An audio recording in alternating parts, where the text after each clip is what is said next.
the police. This is the police. The scoops are on their way.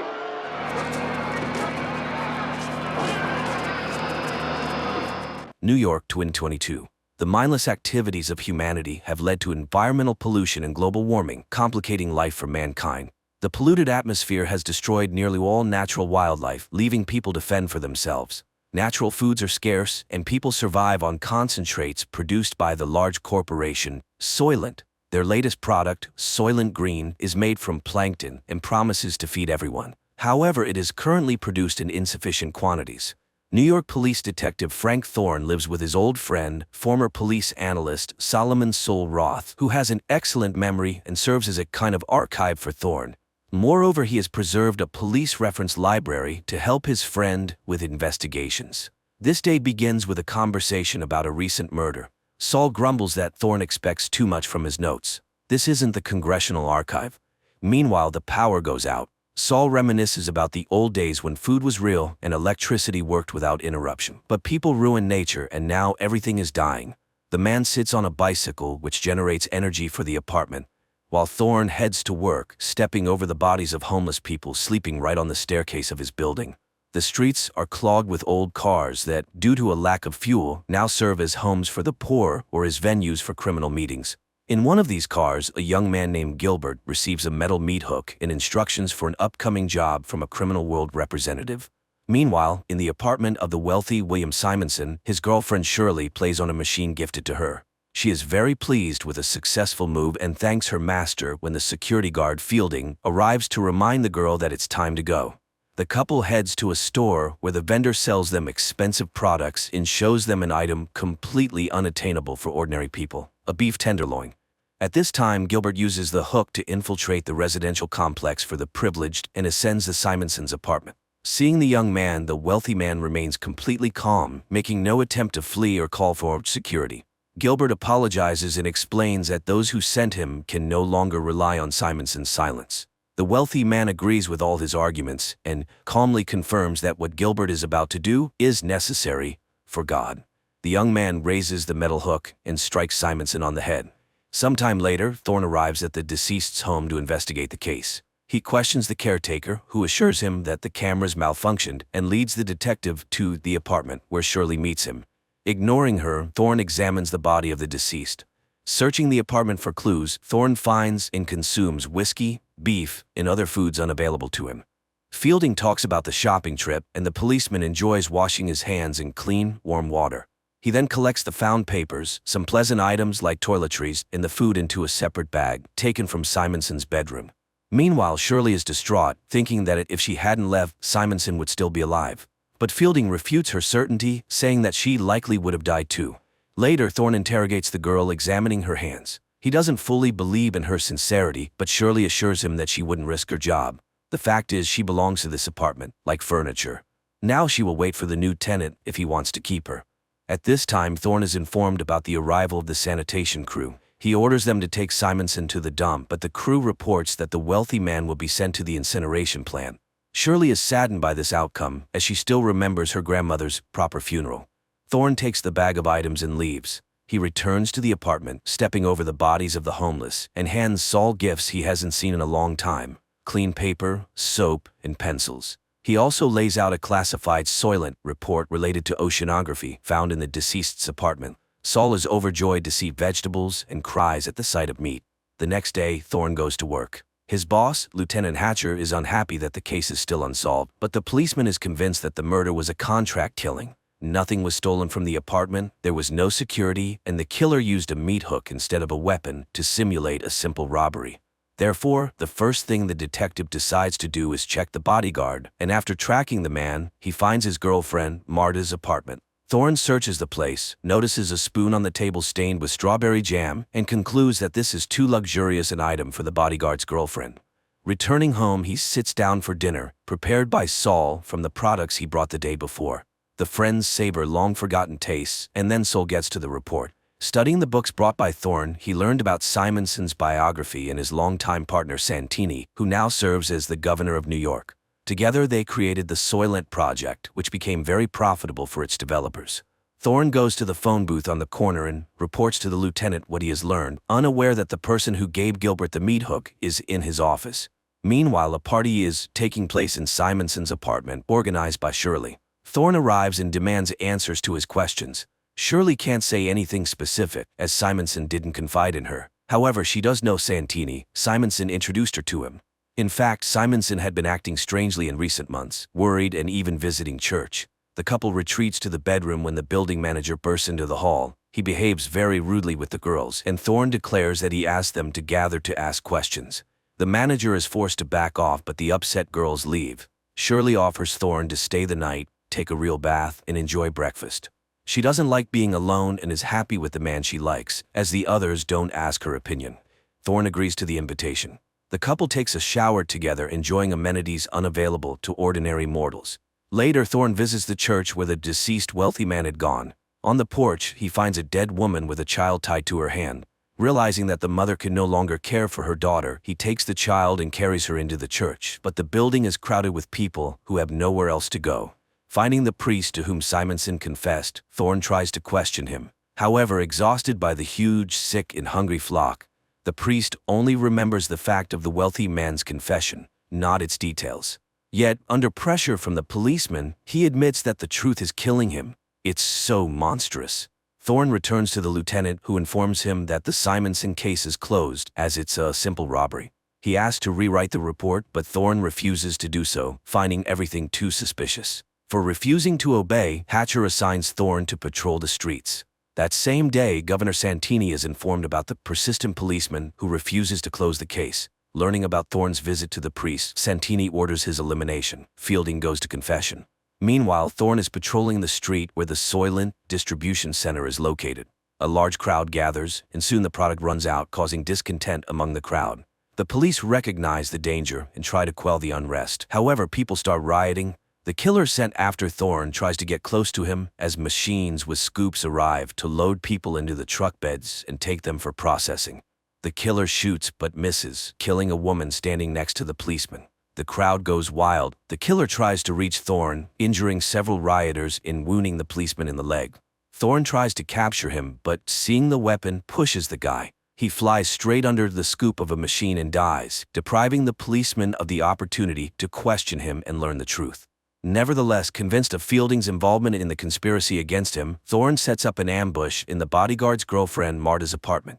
The men fight, during which Thorne accuses the bodyguard of killing his boss and implicating the corporation in the attack on the policeman. Finally, he warns the man to stop following him, otherwise it will end very badly. After this, Thorne goes to Shirley. At this time, Solomon brings the oceanographic report to a group of scientists who call themselves the Investigators Bureau. Shirley has just finished bandaging Thorne and offers to go somewhere, but he doesn't know where they could run. Everywhere it's the same: hunger and a dying earth.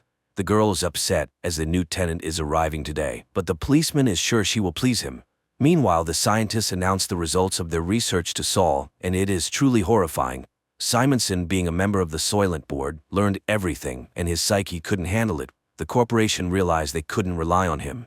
To prevent him from talking, they eliminated him. Now, before going to the Supreme Council, they need to gather evidence. Saul is so shocked by the discovery that he decides to go to the place where they will help him die. Meanwhile, a new owner moves into Simonson's apartment. He meets Shirley and finds her attractive. That evening, Saul goes to the place, notifying Thorne in a note. The policeman immediately rushes to his friend. Saul is just answering the manager's questions. His favorite color is orange, and his favorite music is classical. The man is escorted to a private room where two young people help the old man undress. He is laid on a couch, classical music begins to play, and scenes of nature that no longer exist. Vanished forests, extinct wild animals, lost rivers, and the beauty of the ocean appear on a huge screen. At this time, Thorne arrives at the house of the Lord, and they guide him to Saul's room, but the doors are already closed, and entering is impossible. The detective can only watch his friend's last moments through a viewing window. He watches the beautiful scenes with Saul, marveling at the lost beauty of nature. But Saul notices him and is happy to be able to say goodbye to his friend. Before dying, he tells him about his discovery and begs his friend to find the evidence and reveal the truth. After waiting for the end, Thorne follows the stretcher, carrying his friend's body. The man manages to sneak into the basement, where the bodies are loaded into large trucks, and he climbs onto one of them. Soon the truck arrives at the center for processing human bodies, and Thorne watches as the bags are unloaded and sent inside the factories. The man goes inside and soon finds a conveyor belt that lowers the bodies to a lower level. Thorne follows them, and after tracking the process, the man realizes that Soylent Green is made from processed human bodies. However, the guards spot him, and the policeman has to flee, killing several guards trying to detain him along the way. He soon reaches the city and tries to contact his precinct, but the line is busy. Then Thorne calls Shirley's apartment and asks the girl to stay with the new tenant and just live. Finally, Hatcher responds, annoyed by his subordinate's actions, but Thorne doesn't have time to say anything before he is attacked by the corporation's men, led by Fielding. The man fires back and runs to the church, though he is wounded. However, Fielding rushes after him. He searches for the policeman among the people filling the church, notices blood drops, and follows them, but Thorne attacks first. A fight ensues, people wake up and scream, but the policeman manages to kill his enemy with a knife picked up from the floor. At this moment, Hatcher arrives. Thorne tells him what he has learned and urges him to tell the Bureau members that the ocean is dying, and the plankton from which everyone thinks Soylent Green is made no longer exists. Soylent Green is made from people. So the corporation is intentionally breeding people like livestock. The lieutenant promises to take the necessary measures. Thorne is taken away by paramedics, but the man continues to shout that Soylent is made from people and asks the lieutenant to stop it. The final scenes replay the images shown to the dying Solomon Roth. The adaptation of Harry Harrison's novel turned out to be terrifyingly beautiful and compelling. The most frightening thing is that there is no resolution, nor can there be. Even if people learn the truth, what will change? And the focus of the plot on ordinary people conveys the fragility and insignificance of human lives, which remains unchanged throughout all times.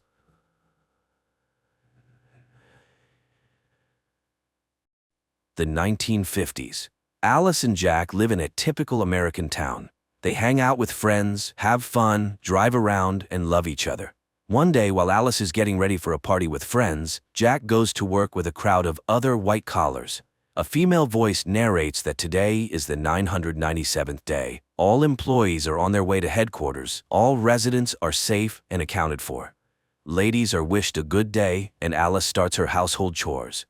Then she goes to her dance classes, like all the exemplary wives in town. The instructor, Shelley, reminds them, beauty is in control and grace is in symmetry. After the class, Alice returns home, chats with her neighbor Bonnie, who constantly scolds her children, and goes to take down the dried laundry. A catchy tune constantly plays in Alice's head, and she hums it. Suddenly, she notices another neighbor, Margaret, standing in front of her house, oblivious to her surroundings. Alice starts cooking, but one egg arouses her suspicion. She squeezes it in her hand and the egg turns out to be empty. She crushes the rest, they're all hollow. This activity is interrupted by burnt meat. In the evening, she greets her husband, beautifully dressed, with her hair done, and at a set table. However, her husband decides to start with another, more pleasant activity. The next day, the women relax by the pool. Alice is distracted, the song in her head again causing her concern. Then a visual sequence appears, a circle of women in wigs. Later, Alice approaches a model of the town and mindlessly traces her finger along the streets, and when she leaves the town limits, Bonnie picks her up. It's time for cocktails served by her children. During this time, the men discuss distracting topics. Everything is decent, sunny, and calm. A signal sounds, and Shelley welcomes the new residents. She is happy that the couple can learn from her husband, Frank, who has created something extraordinary, a new world. Margaret interrupts Shelley's speech, saying she and her husband shouldn't be here. Alice's husband hastily leads her away, and the newly appeared Frank apologizes to the guests. The couple is going through a tough time. They're tasked to chase dreams and confront chaos, the main enemy of progress. And they all change the world. The guests echo Frank's words. Everyone here is happy, they are all one family. The man thanks the women for supporting their husbands, they are their support. The fun continues. Alice goes to find Jack, but finds Margaret, who says she has nightmares she can't be here, but Alice's husband quickly pulls the curtain in front of Alice. Alice finds her husband in the house. Jack kisses her, and the couple gets some alone time. But at the brightest moment, Alice sees Frank, who, smiling, watches their lovemaking. Later, the women gather in a shopping center and discuss their perfect lives, and poor Margaret. Alice feels sorry for her neighbor, though Bonnie thinks she brought the trouble on herself. After all, she took her son into the desert by herself. They found her, but without the child. The conversation turns to what the men are doing. No one knows for sure, but it's said that they are making weapons. Bonnie cuts in. That's not their business. Women also do work. They create comfort. At night, Alice has a nightmare, but in the morning, as usual, she sees her husband off to work and starts her household chores. Then she goes on a trip. She is the only one left on the trolley bus and says she just wants to ride. Suddenly, she sees a plane flying towards the mountains, and then it crashes. Alice yells to the driver, but he doesn't understand what she wants. She urges him to help the victims, but he is on his route and cannot deviate. Alice jumps out of the trolley bus and runs towards the mountains. She walks a long way through the desert, then reaches a road and climbs a high mountain, topped by a strange dome. She approaches closer and stops at a mirrored glass. Around her, no one, only her reflection. Alice raises her hands to the glass and loses consciousness. In front of her in the darkness, a circle of dancing women and a male voice calls for order. People must allow themselves to discover what life should be like. The next moment, Alice finds herself on her bed. Coming to the kitchen, she sees Jack preparing dinner. The dishes are in disarray, many groceries spoiled. Alice doesn't understand what's happening, and her husband explains that when he came from work, she was already asleep, and she returned home on the trolley bus. Alice doesn't understand. Did the driver come back for her? But now Jack looks at his wife uncomprehendingly. Alice decides she saw everything in a dream. The next morning, everything goes as usual. Alice sends her husband off and starts cleaning the window glass, but suddenly it seems to move. It presses her against the wall, and the woman is gasping for air. The next moment, the phone rings and Alice is completely free.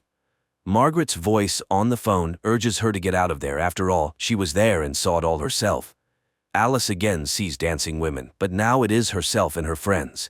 And suddenly, instead of her own reflection, Margaret appears, approaching the mirror from the other side and starts banging her head against the surface. Alice screams and comes to. She runs home and sees Margaret on the roof of her house. Turning to Alice, the woman cuts her own throat and falls down. Alice screams in horror, and the arriving employees pick her up and carry away the neighbor's body. In the evening, she tries to explain to Jack, but he doesn't believe his wife. Margaret is in the hospital. She accidentally cut herself while washing windows. Alice feels guilty because her neighbor asked for help. What is happening around them? She asks him to tell her what he is doing on the project, but he cannot talk about it. He asks her to stop the hysterics, which could ruin everything. At night, Alice watches an advertisement for their town and catches herself thinking that it feels like she is floundering in a pool from which it is impossible to swim out. In the morning, she is cooking and suddenly starts wrapping her head with cling film. Alice seems to want to bring herself to her senses, but even the suffocation doesn't help, and she tears off the film. The arriving doctor assures the woman that it's just nervous strain, as Alice witnessed Margaret falling. The woman again insists that her neighbor slit her own throat. The doctor suggests prescribing her pills, but Jack refuses. They will cope. The doctor assures Margaret will soon recover and return home. He leaves, forgetting his briefcase, from which Alice manages to pull out a folder with Margaret's personal file. But all the text is smeared, unreadable. Alice burns the folder. She drinks alcohol and again sees dancing women. Then she finds herself in the bathroom. Jack is unhappy. They will be late, and he brings her a dress. Then he asks Alice to think about having a child, and tonight they have a wonderful evening ahead. The couple arrives at a restaurant where all the town's residents have already gathered. A performance by a glamorous blonde is demonstrated to the audience, and Alice again sees the circle of women and Margaret killing herself. Alice feels ill, but those around her do not notice. Frank gives a speech and invites Jack on stage. He is ready to congratulate the man as he is now entering the senior expert council. He presents Jack with a token of loyalty, a ring. The audience applauds, and Jack performs a dance of gratitude. Alice, unable to watch this, runs to the bathroom. She has a vision of another Jack who has lost his job. A perplexed Bonnie finds her. Alice tries to explain something, but her friend interrupts her. Was Alice at the headquarters? Has she gone mad? She's acting like a spoiled child. Her job is to support her husband, yet she is ruining his career. And now she is behaving like Margaret. Returning to the hall, Alice watches Jack's triumph and restrains herself. In the morning, Jack reminds her that they will have guests in the evening. She needs to express gratitude to Frank. Alice greets the guests with a smile on her face. Everything, as always, is perfect. Her husband meets Frank while Alice finishes the appetizers. The man enters the kitchen and suddenly starts talking to the hostess. He regrets that Bonnie didn't believe her, but she didn't believe Margaret either. He has been waiting a long time for someone to challenge him. The guests sit down at the table. Alice demonstratively takes the host's seat. Jack, complying, sits next to her. The conversation about nothing begins. Suddenly Alice asks why all the women in the town are from one, at most two states, and they all vacation in the same places. Jack tries to steer the conversation away, but Alice continues. They all met their husbands on a train under similar circumstances. All their stories are the same because they are told what to remember, but sometimes they suddenly remember the forbidden. Frank is doing something with all of them. The man, smirking, reminds her of her nervous breakdown. Why isn't she getting treated? And why was she at the headquarters? Jack is horrified. She was at the headquarters?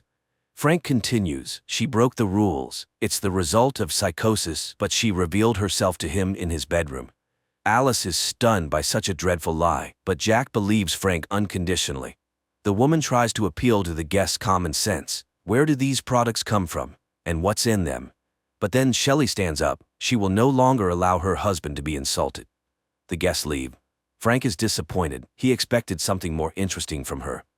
Jack, having seen everyone out, returns to the house. Alice tries to convey to him that he is the most precious person to her. And she asks to leave here, anywhere, just together. And Jack agrees. They leave the house and get into the car, and then the husband apologizes to his wife, but in the next moment employees pull her out of the car and carry her into the darkness. Alice finds herself on an operating table. Visions with her husband pass by. A doctor in a mask leans over her, in which she recognizes herself.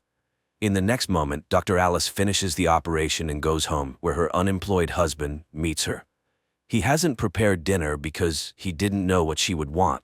There's also no hot water. Alice is very tired. She has been standing at the operating table for 30 hours, so she denies her husband intimacy. He sits at the monitor and listens to the advertisement for a new simulation. And again, a sunny morning in Paradise Town. Alice returns to her surroundings. An enthusiastic Bonnie meets her and shares the latest news. Alice hugs her children and does not notice her friend's worried look. Her husband goes to work. Alice does household chores, dances, and swims. And she meets her husband. She takes the roast out of the oven while Jack picks a record, humming a song that seems to wake Alice up. Jack walks through the dark city, entering his apartment. Meanwhile, his physical characteristics are narrated. He is absolutely fit to participate in the Victory Project with his friend Alice, and he takes on the responsibility of maintaining his wife's body's vital functions. Alice sees herself in bed, restrained and entangled with wires. Jack cares for her body because he is obliged to exit the simulation each day and work to afford it.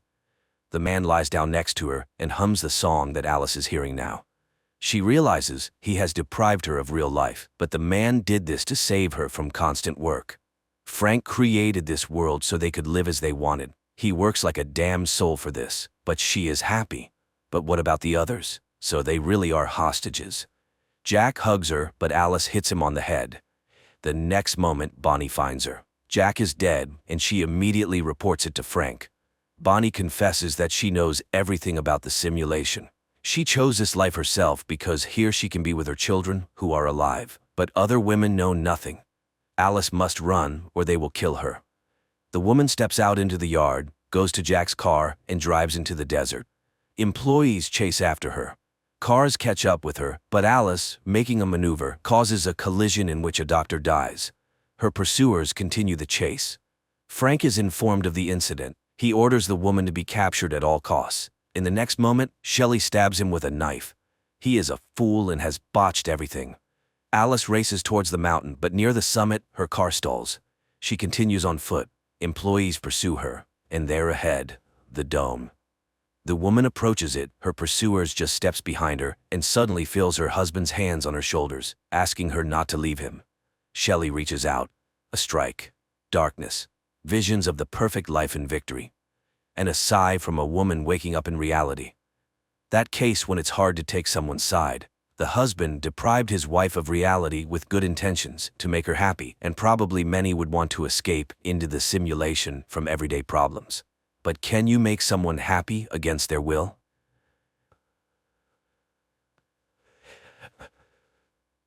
Turid Sayer, together with her teenage sons Magne and Lauritz, return to the Norwegian city of Edda after many years of absence. At the entrance to the city, their car gets stuck behind an old man in an electric wheelchair who is trying to turn right.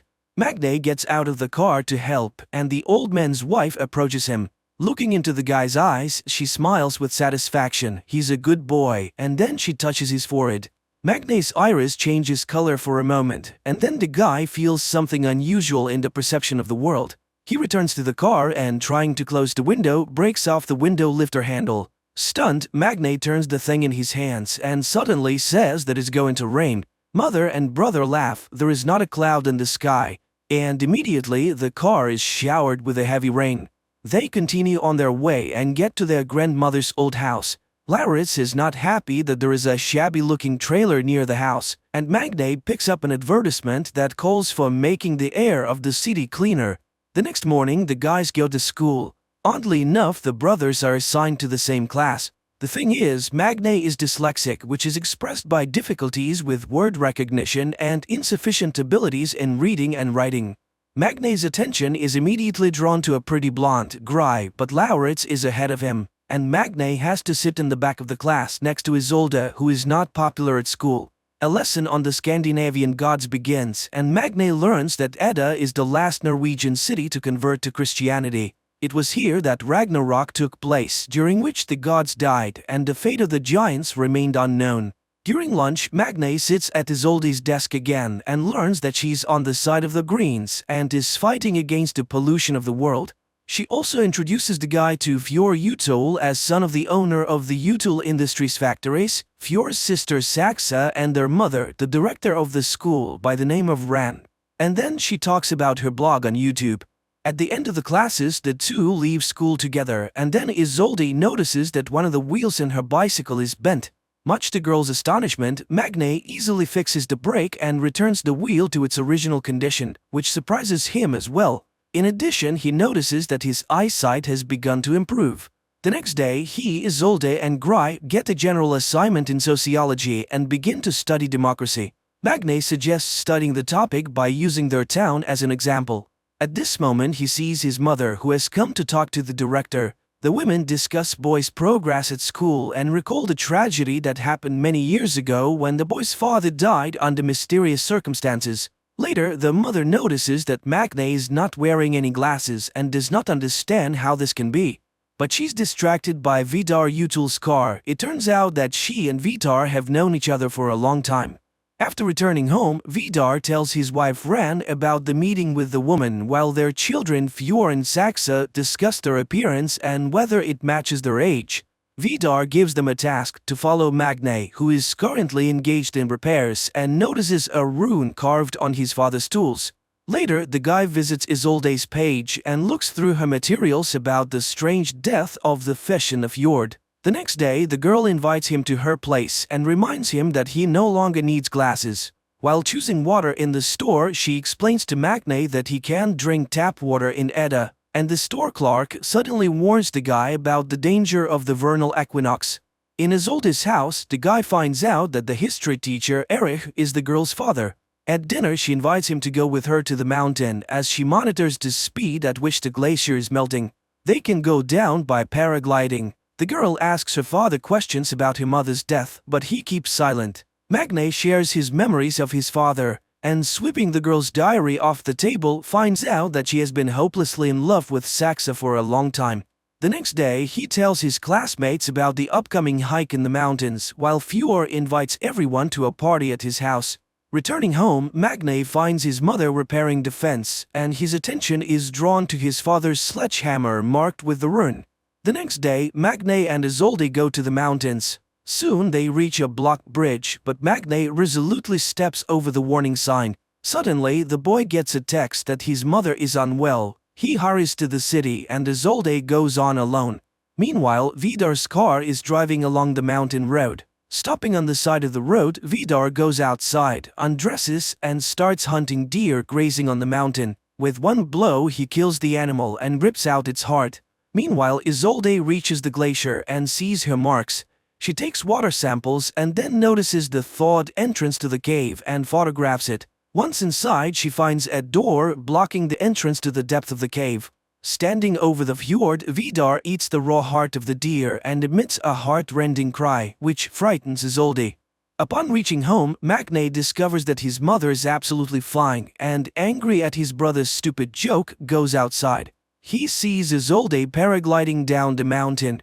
Suddenly, the paraglider starts drifting towards electric wires. The guy hurries to the crash site and finds the girl's lifeless body. Vidar also arrives and tries to help her and then calls for an ambulance, but nothing can be done anymore. Returning home, Magne throws away his glasses and sees the sledgehammer.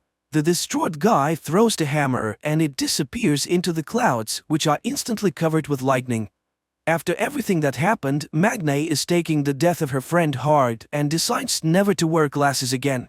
The classmates ask a lot of questions about the girl's death, but he can't say anything definite. He enters the classroom and sits down at the desk whose second half is covered with flowers and burning candles. Ren makes an announcement that there will be no history class today, but suddenly Isolde's father enters the classroom. He cannot stay at home alone. The man asks the school not to cancel the vernal equinox holiday because Isolde would be against such a decision. Later, the police announce that the girl's death was caused by a thunderstorm strike to the dome of the paraglider.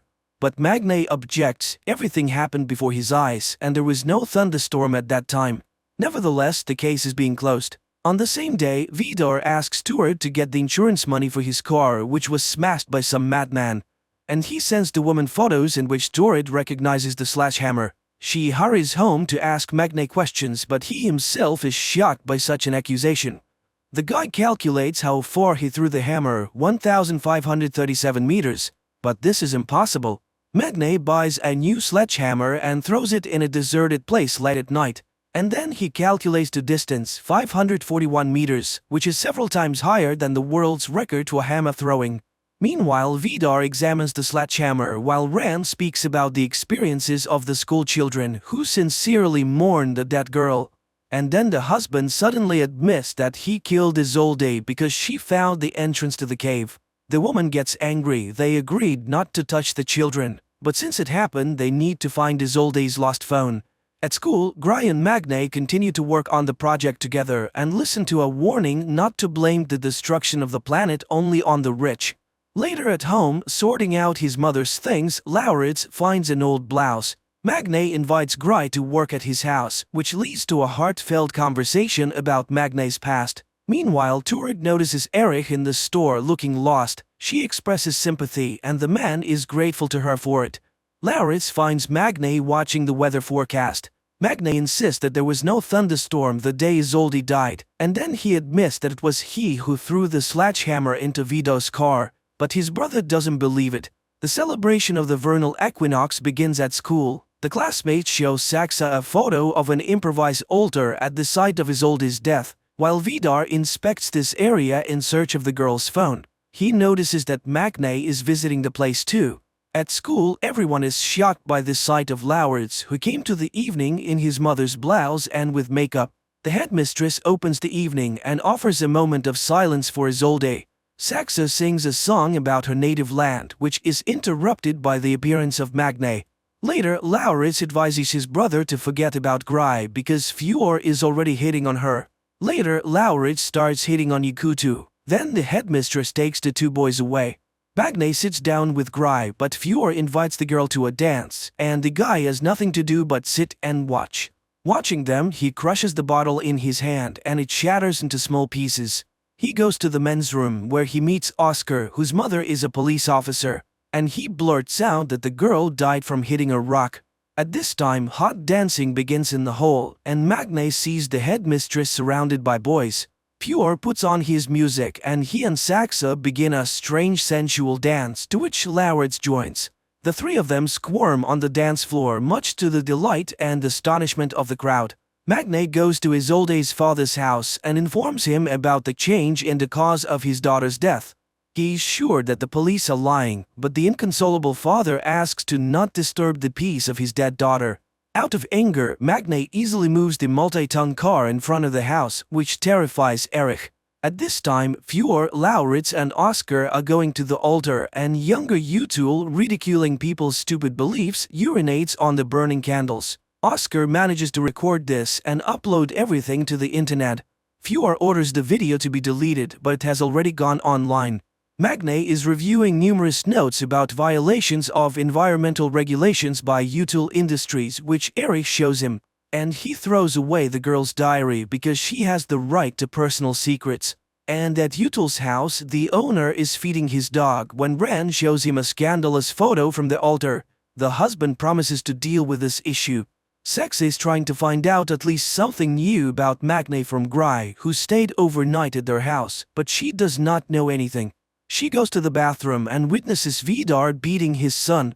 The man is furious. People worship them too and sacrifice to them. Therefore his son insulted him with his act too. Frightened, Gry hurries to take refuge in Sax's room. The next day, Isolde's funeral takes place and everyone goes to church, but returning home, the Sayer family finds their home trashed. The brothers go to the homeless neighbor, accusing him of stealing from their house. He admits that he has been in the apartment, but only after another man who arrived there in a big black car accompanied by a dog. The brothers realize that it is Vidar but do not understand why he needed it. Later, Magne goes to see a therapist. He feels that everything has changed around him but does not find an explanation for this. He talks about the robbery and accuses the police of inaction, and the therapist tells Ren about the session. Back home, Magne tells his mother about the conversation with the neighbor and blames Vidar, but Turet says that it's absurd and does not want to hear anything about it, especially since Erich has arrived. He hands Isolde's laptop to Magne because his computer is already failing. The guy searches the computer and finds data on changes in natural conditions in the vicinity of Edda. The same evening, Ren tells her husband about the therapy session. She is furious. Not only did Vidar break into Magne's house, but the guy's neighbor saw him. And now everyone can find out about this inexplicable case. The next day, Gry confesses to Fjord that she saw the beating, and it shocked her. But he changes the topic of the conversation. The girl agrees to ride with him, but Lauritz and Saxa are also in the car. Meanwhile, Magne is talking to a police representative again. He knows for sure that there was no wind that day, but the woman objects. He said that he got to the city in half an hour and no one can do that. The young people are driving along a mountain road and Fjord puts on a song in the ancient Icelandic language, which is surprising to Gry. Suddenly, a bird breaks against the windshield of the car. Saxa and Fjord come out to look at it. The sister reminds them of the need to learn at least something about Magne and eats the bird. Puzzled by the officer's words, Magne goes to a deserted warehouse and starts jogging to see how fast he runs. He does a 100-meter dash in just 7 seconds. Meanwhile, Erich has given Isolde's jacket, which has traces of blood on it, and Vidar follows Magne and witnesses an accident in which the guy is hit by a snowplow. He joyfully announces to the family about Magne's death, who interfered with their affairs. Then Vidar confesses to the children that he killed Isolde because she found dangerous things hidden by them in the glacier. Ren reminds them of the danger they are exposed to by getting close to mortals. Meanwhile, the doctors at the hospital are perplexed. The guy who was hit by the snowplow has no injuries at all. Magne goes home, and he doesn't know that at this very moment the body of his deceased neighbor, who was a witness to the robbery of their house, was being brought to the morgue. At home, Turet thanks the gods for saving her child's life, and Magne makes another note. He is now also invulnerable. His sight and sense of smell also have improved. The next day, during the lesson, there is a skirmish when Magne blames the Utul plants for the emissions of harmful substances which caused the inhabitants of the fjord to die. Saxa resolutely defends her father. After the lesson, Magne asks the teacher to test the dried blood from Isolde's jacket. He is sure that there's someone else's blood on the clothes. At least they smell different. The woman is surprised by his sense of smell and agrees to run the test. Later, Gry asks him questions about the incident. He shows her the jacket and asks her to smell it, but the girl does not detect the difference at all. In the afternoon, a group of classmates goes to a cafe where Oscar breaks the news about Ren's behavior the previous evening, which he learned about from his friends. Saxa is outraged by the silly rumors and stirs the conversation towards Gry, who is still a virgin. This pisses Gry off, and she goes home where she finds her father in front of a can of beer. The man is upset. The insurance company refused to pay him money for his sick lungs. No one sees the connection between the disease and the emissions from the U2 factories. Meanwhile, Vidar is raging in his house. No mortal could have survived. Who is this guy? To which Ran promises to find out everything very soon, since in the evening the brothers will come to them for dinner. Magne and Lauritz go to the Utul house, unaware that they are the only guests of the evening. They are seated at a chic table and are treated to alcoholic drinks. The hosts do not skimp on the drinks. Vidar pours Magne mead, the drink of the ancient gods. Feeling intoxicated, Magne begins to behave inappropriately, and throwing an axe at the target hanging on the wall simply breaks it. And then he confides in Ren about his new strength. The woman is surprised and offers to fight with her hands. The guy promises to defeat her and holds out his hand. They begin to fight, and Magne realizes that he cannot defeat the fragile-looking woman. They fight without restraining themselves, and at some point he suddenly sees the true appearance of an ancient monster hiding behind the guise of the beauty. At this moment the table breaks down. Jumping up from behind the wreckage, Magne sees the woman in front of him again. He goes to the bathroom and after washing his face, looks up at the mirror and suddenly sees the face of an ancient warrior staring back at him. Coming up next, a recap of the following episodes.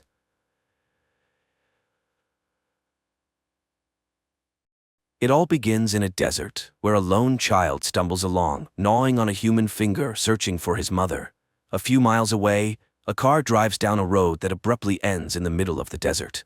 The man driving the car steps out and continues on foot. Wyndham is a photographer who came here to capture the solar eclipse. After taking a few photos and noticing that the day is coming to an end, he tries to return to his car but unexpectedly encounters a boy who seems lost and frightened. Wyndham is ready to help, but the boy doesn't seem to want it. He points in the direction where he lost his parents and walks away. Trying to help the boy find his way home, Wyndham follows him, but the boy rudely refuses his support and leaves. The man is left alone in the darkness, with no way to return to civilization. Wyndham lies down to sleep on the ground, but struggles to do so, reliving the day's events in his mind. Suddenly, he hears strange sounds. He follows the noise and soon finds stakes with a rope strung between them, from which hang bottles that produce a melodious chime in the desert. Before him is a large canyon, at the bottom of which stands a wooden house, around which a woman is wandering, singing a song. Wyndham asks for help, but she enters the house, as if not hearing his pleas. He finds an iron ladder leading down and begins to descend. However, the ladder only reaches halfway down the canyon, and from there, it's just an ordinary rope ladder. Wyndham overcomes both and approaches the house. He knocks persistently at the door, but receives no answer. So, Wyndham opens the door himself and enters. The woman, standing at the stove, greets him calmly, as if she had been expecting his arrival. She offers him dinner, and although he refuses, she serves him some soup and places it before him on the table. Wyndham is grateful for her hospitality, but continues to ask questions about how to leave this strange place. He tells her about the boy he met and asks for water. The woman, named Alina, suggests that he rest until morning, and Wyndham gratefully accepts her care.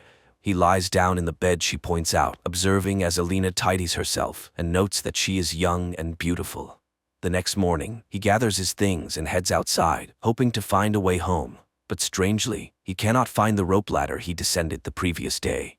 Without it, reaching the iron section is impossible.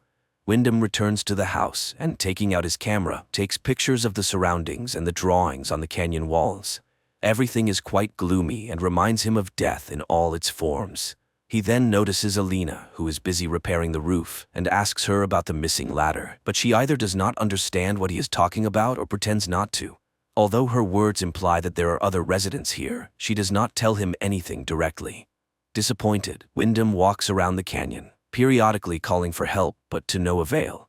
Later, Alina asks him to undress so she can wash his clothes, saying it wouldn't be proper to return home so dirty. The man has no choice but to comply. That night, he struggles to sleep again, goes outside, and once again tries to find a way out, but there is none. In the morning, he searches the house and, finding a hammer, tries to climb the canyon wall. Suddenly, he notices a movement above, and then a chicken carcass falls down, causing him to lose his balance and fall. Wyndham regains consciousness in the darkness. His leg is injured by his own hammer, and he cries out in pain. Alina rushes to help him, but she does not answer his questions about the children he saw on the cliff. For several days, he drifts in and out of fever, unable to distinguish between night and day, unsure if he is truly seeing children around him. But the day of recovery comes. Limping, Wyndham makes his way outside.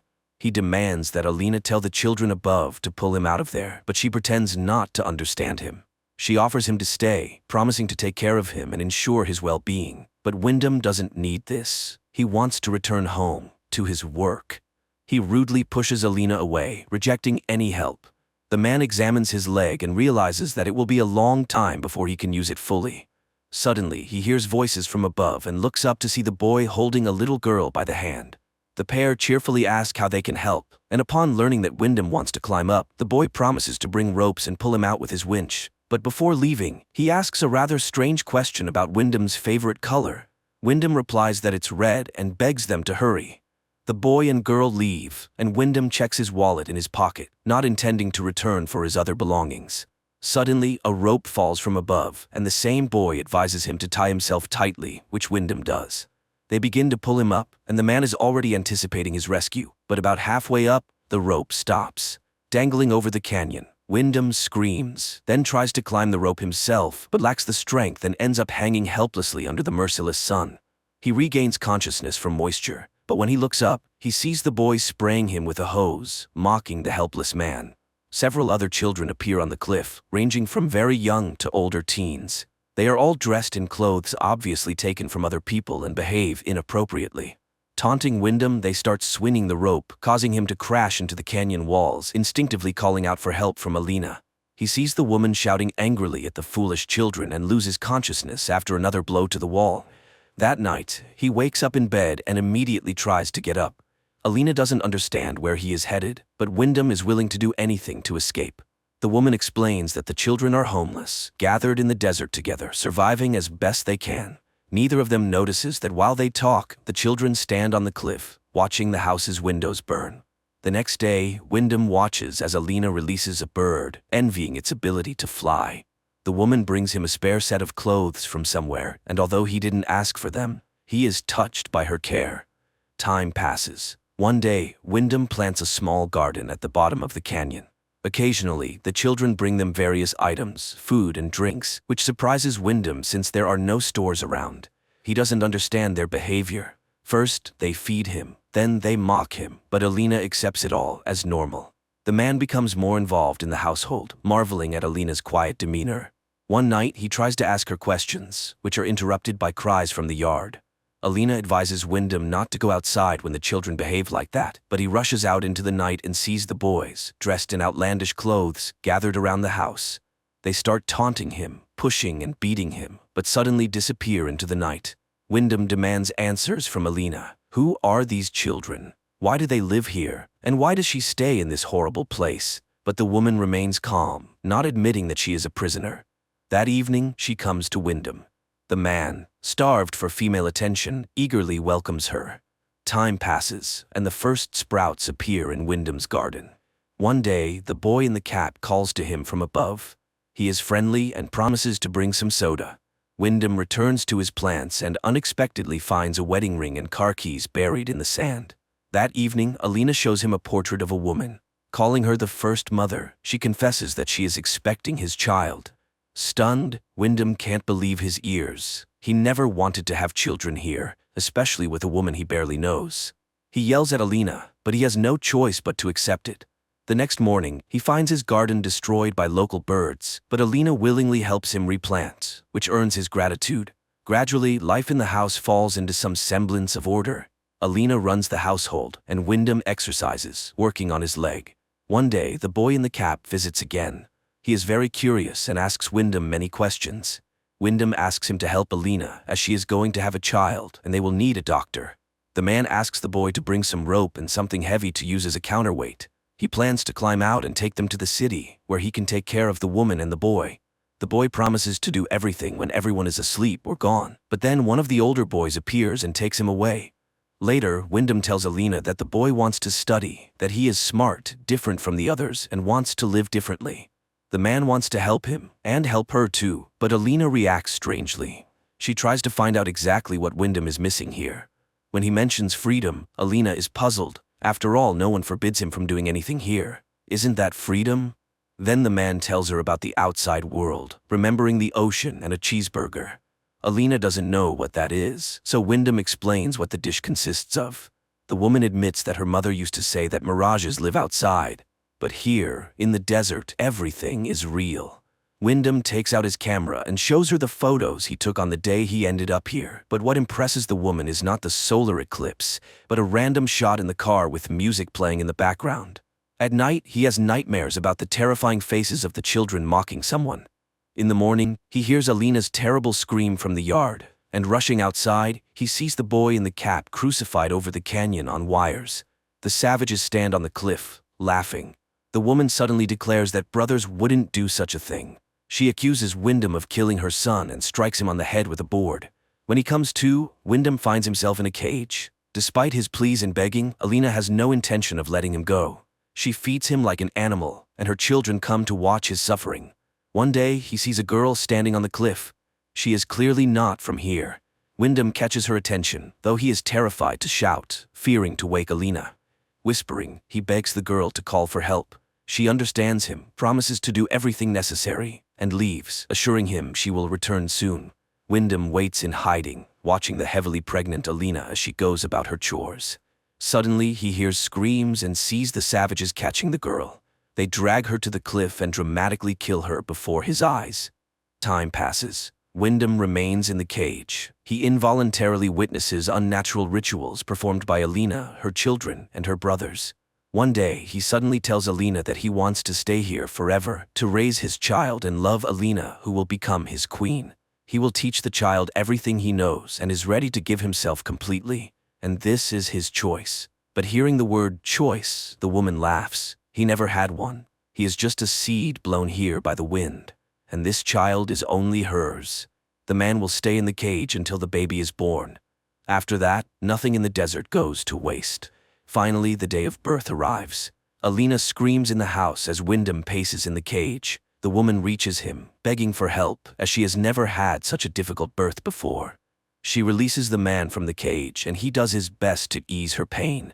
The children stand on the cliff, watching what is happening. Suddenly, Wyndham sees a ladder descending from above, but Alina cries out, and he stays by her side. The child is born at the moment of the solar eclipse. Wyndham takes the baby girl in his arms and kisses her, overjoyed to be a father. Alina begs him to give the baby to her, and when she receives the child, she promises to feed and protect her until she becomes the new mother. Then she will fulfill her purpose, just as Wyndham has fulfilled his now. At that moment, the boy sneaks up and slits the man's throat, exulting over the collapsing body, assuring him that he is doing it for the mother. Later, Alina gathers Wyndham's belongings and packs them in a chest, then goes to the baby, promising her that everything will be fine. Meanwhile, Wyndham's body decomposes in the yard of the house, sprouting grass and turning to dust. This is where this unusual film ends.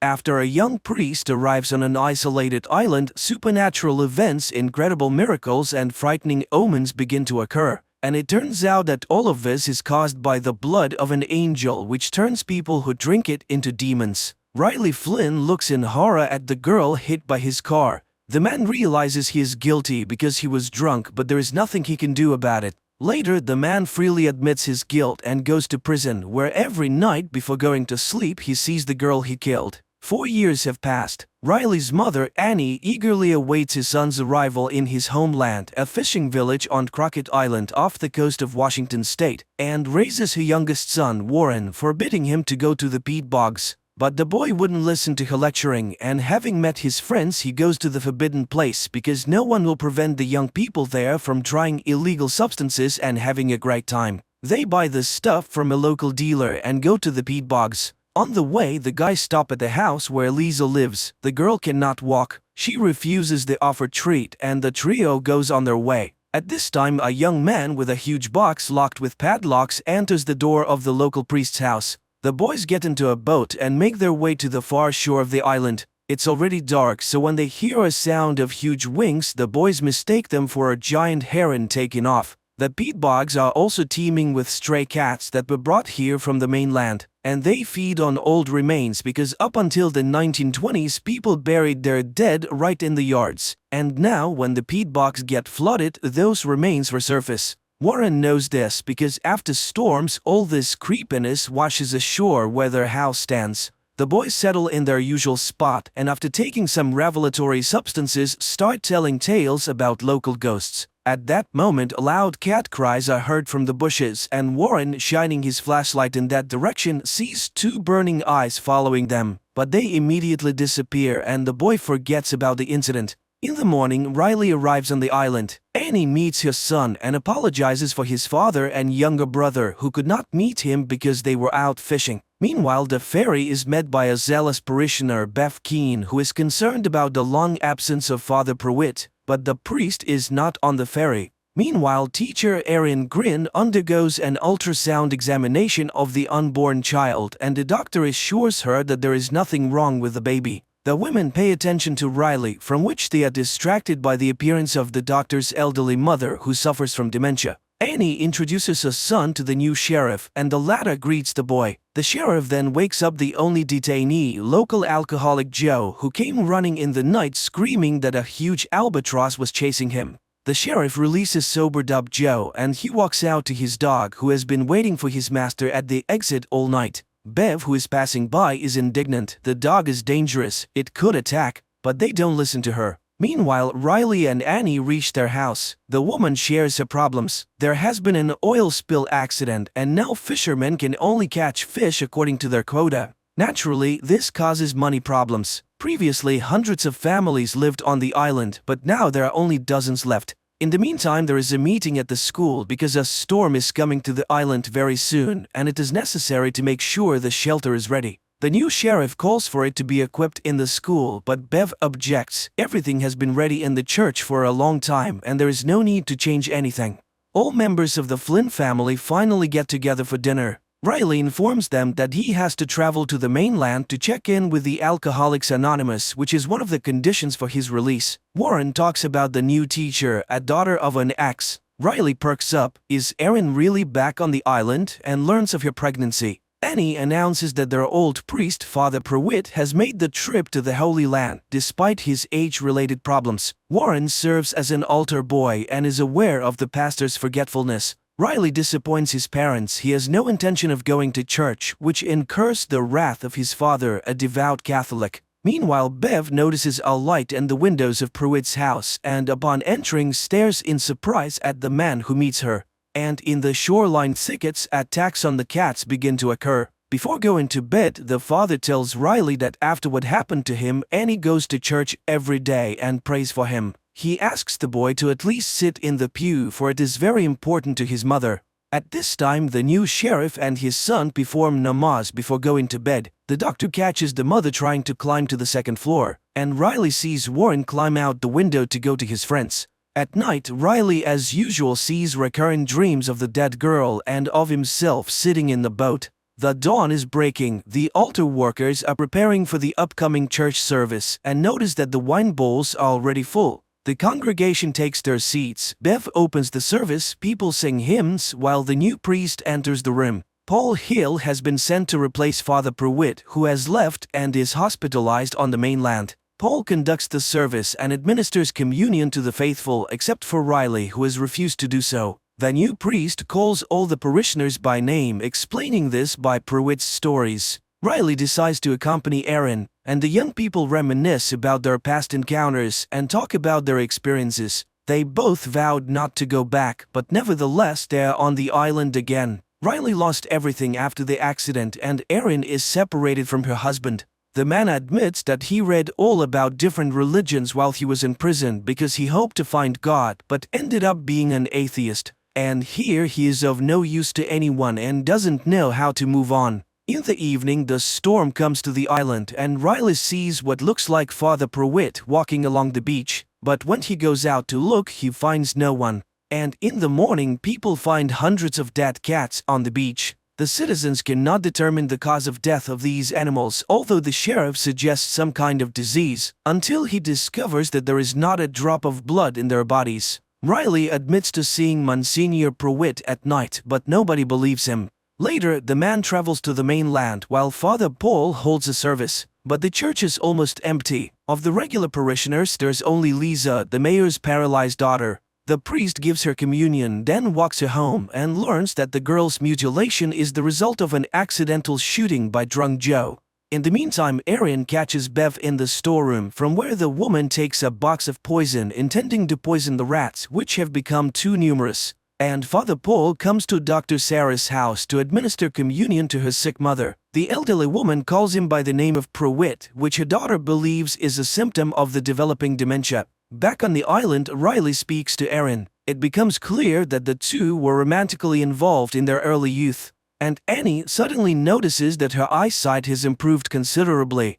In the morning, Father Paul meets his flock at Ash Wednesday, the beginning of Easter Lent. He gives an inspiring speech about the rebirth of the island and the first disciples of Christ, the fishermen, and he reminds them, man must remember that he is dust, and to dust he shall return. After the blessing, the residents gather for the feast. Riley speaks to the priest and again recalls Father Pruitt. He is convinced his eyes did not betray him that night. It was Father Pruitt. Father Paul suggests starting an Alcoholics Anonymous group on the island so that Riley doesn't have to travel so far, especially since there are others here suffering from this evil. The fun is interrupted by an unpleasant incident. Joe's dog dies after eating food off the ground. A new morning arrives. Riley goes out fishing with his father because the father has a bad back. Meanwhile, the sheriff goes to the school pantry where Bev confesses that she left poison in some parts of the island and the dog really could have died from it. But it was unintentional and anyone could have taken the poison.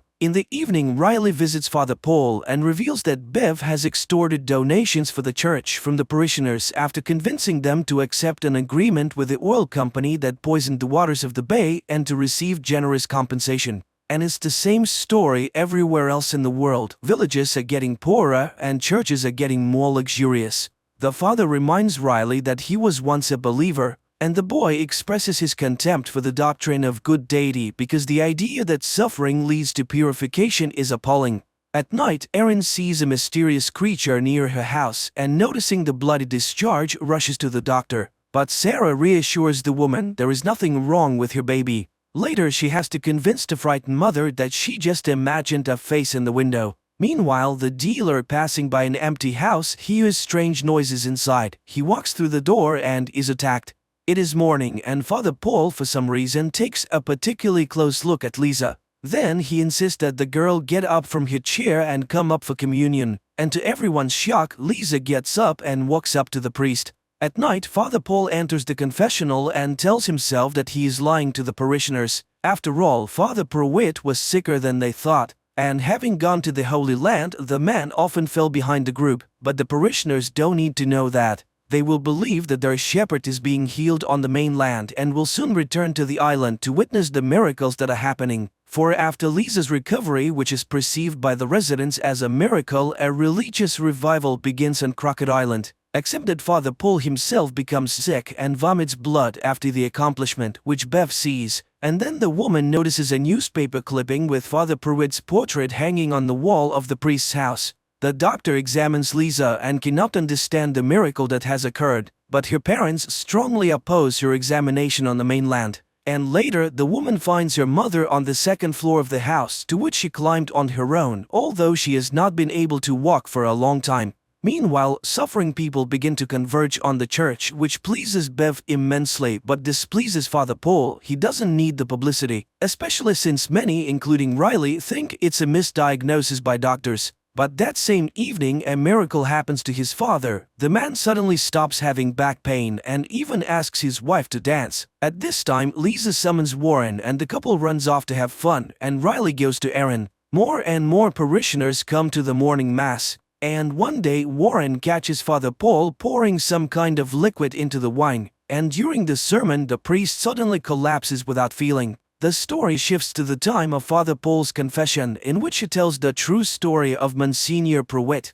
After a visit to Jerusalem near Damascus, he was caught in a sandstorm and took refuge in ancient ruins. This is where Father Paul comes to his senses. He is examined by Sarah, though the man is against any intervention. Meanwhile, the sheriff finds a Bible in his son Ali's possession. and Lisa visits Joe and confesses that she hated him for years for stealing her future but eventually forgives him. That same day at the school assembly, the sheriff tries unsuccessfully to convince Bev to stop handing out the Bibles to public school students. Later, Erin confesses that she's intimidated by Bev's confidence in her rightness, and Riley shares with her Father Paul's assignment to write penitential letters to loved ones. That same evening, Sarah's mother begins to speak quite sensibly, much to the doctor's surprise. And touched by Lisa's forgiveness, Joe decides to attend the Alcoholics Anonymous meeting with Riley and Father Paul because he intends to change his life. The men go home and Joe confesses that he recently buried his sister on the mainland. That same evening, Ali asks for his father's permission to attend the mass. The kid is interested in everything that happens in the church,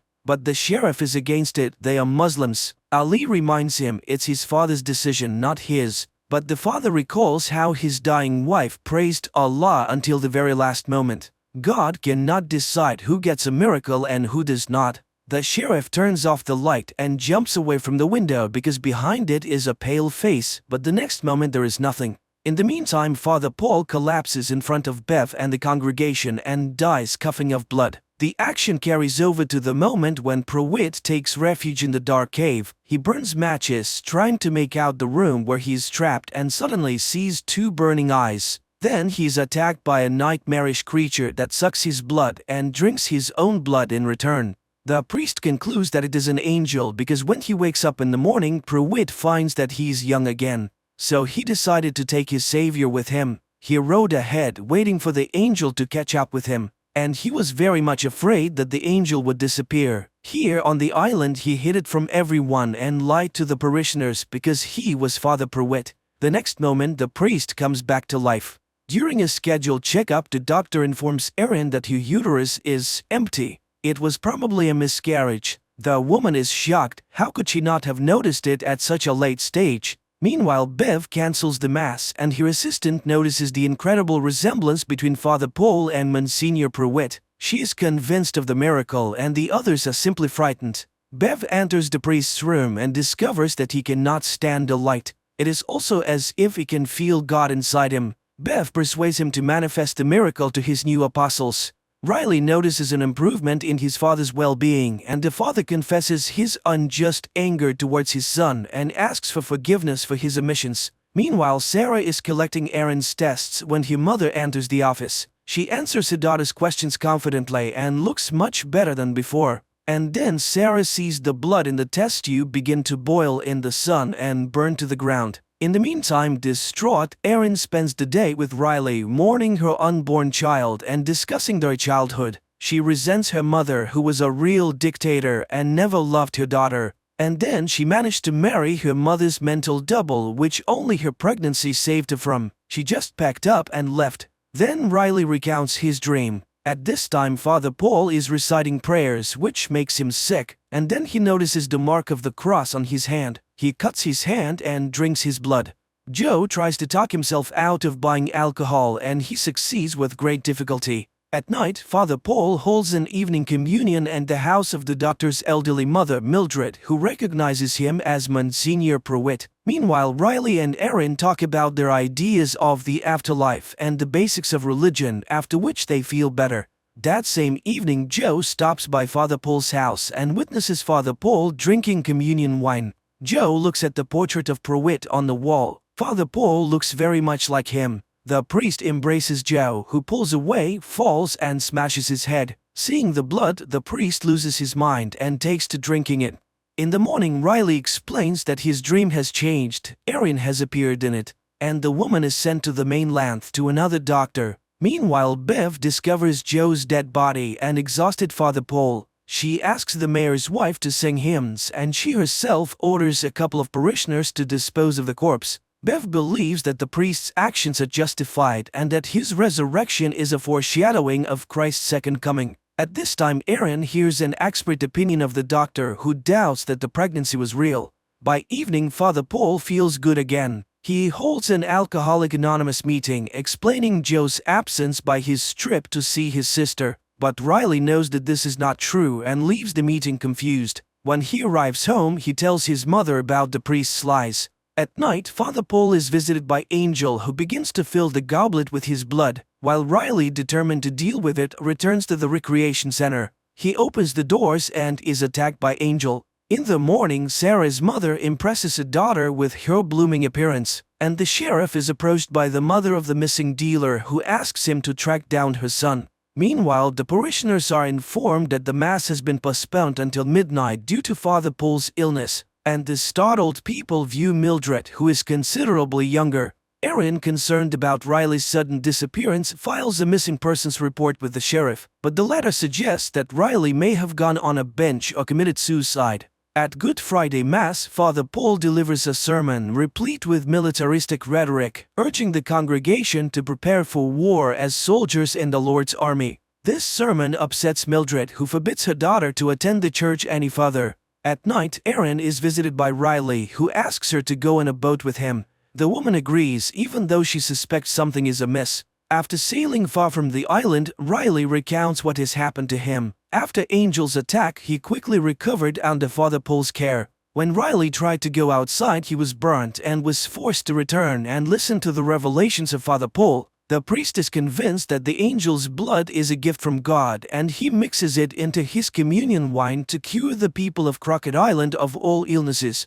The priest also admitted that he had killed Joe, but according to him, the murder was justified. He also believes that the vampirism traits they both display are the grace of God, which Bev fully agrees with. Father Paul demonstrated to the boy his desire for blood as food, but reassured him that this would soon pass. Nevertheless, Riley is not ready to acknowledge what has happened as divine providence, while the priest reminds him of the fear of all who have seen miracles. Meanwhile, Bev brings Riley the goblet of the congregation's blood, and he drinks it. The priest releases Riley without listening to Bev's objections, for the man's rebirth is complete. Outside, Riley notices how his perception has changed. The colors are brighter and the air more saturated, and he witnesses a conversation between Mildred and his daughter. He visits his sleeping family before heading over to Erin's. Then they head out to sea, where he has nowhere to go. Riley confesses his love for Erin and asks the woman to flee the island. She reciprocates, but at this moment the dawn breaks.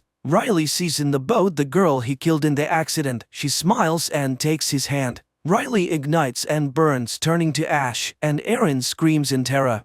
The relatives find Riley's letters, while Erin returns to the island and tells Sarah about what is happening in the city. The doctor shows how her blood samples are vaporized by the sunlight and shows rejuvenated Mildred. At this time, Paul confesses to Bev that he senses Riley's death, but the woman reassures him that the boy, having received a great gift, has chosen his own path. She reminds him of Judah, who is also part of God's plan. Sarah shares with Erin and Mildred her theory that Father Paul is spreading a miracle-creating virus through communion wine. This would also explain the missing pregnancy. After all, it is a foreign element in the body which the virus has decided to deal with dramatically. At this time, Ben brings his son's letters to Father Paul. He senses that something bad has happened. One of the letters is addressed to his father, and Ben asks him to give it to the Monsignor. After Ben leaves, Paul opens the letter and receives a quote, a reminder that they are all ashes, and to dust they shall return.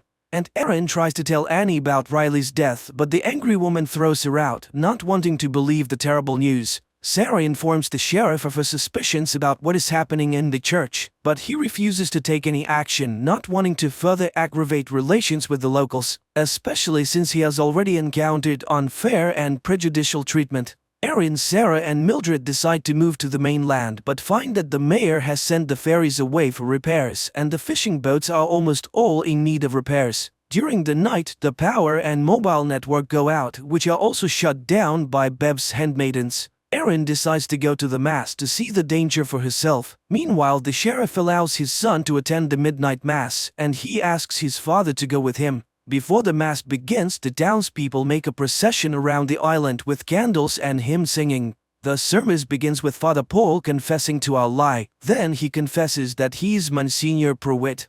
And today is the beginning of a new era for all of them because holy blood flows in their veins. He calls a parishioner and asks him to drink poison, to die and be reborn. The man drinks it and drops dead. When some people see this, they rush to the exit, but the angel in shining garb stands in the doorway. The creature reaches the dais and spreads his wings to the astonished gaps of the people, and then the dead man comes to life and gets to his feet. Bev and her assistants bring out cups of poison and hand them out to everyone present. The sheriff tries to take Ali away, but the boy pulls out his hand. He wants to stay with God. That is when the policeman pulls out his gun, but the congregation rushes at him and throws him to the floor.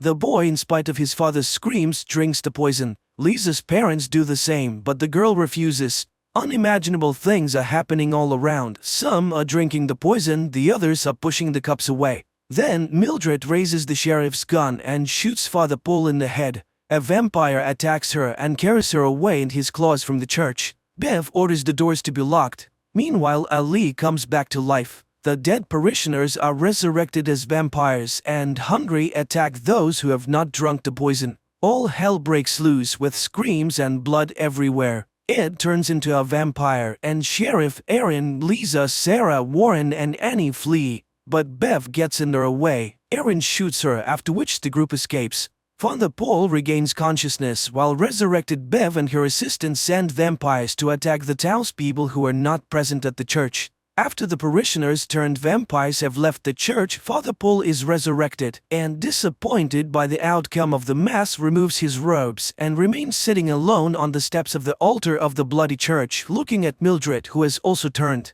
Screams can be heard in the town. The vampires are killing their loved ones and converting them. Meanwhile, the group of the runaways hide out in Aaron's house, pondering over a future plan of action. Warren recalls his canoe, which is hidden on the outskirts of the island, and Aaron realizes that the vampires needed the boats for something. She becomes terrified at the thought that some of the monsters might make it to the mainland. Suddenly, a burning bottle flies in through the window, setting the house on fire. It is Bev. She wants to settle the score with Aaron, who shot her. To allow the group to escape, Annie distracts the attackers by exposing Bev's motives. She is just jealous that God loves everyone without singling her out. Bev, who is always so right and so good, must be furious. Then Annie commits suicide by seducing the vampires with her blood. Meanwhile, John Pruitt recalls his affair with Mildred, which resulted in the birth of Sarah, who was forced to live with her fake father, as such circumstances were unacceptable for the pastor.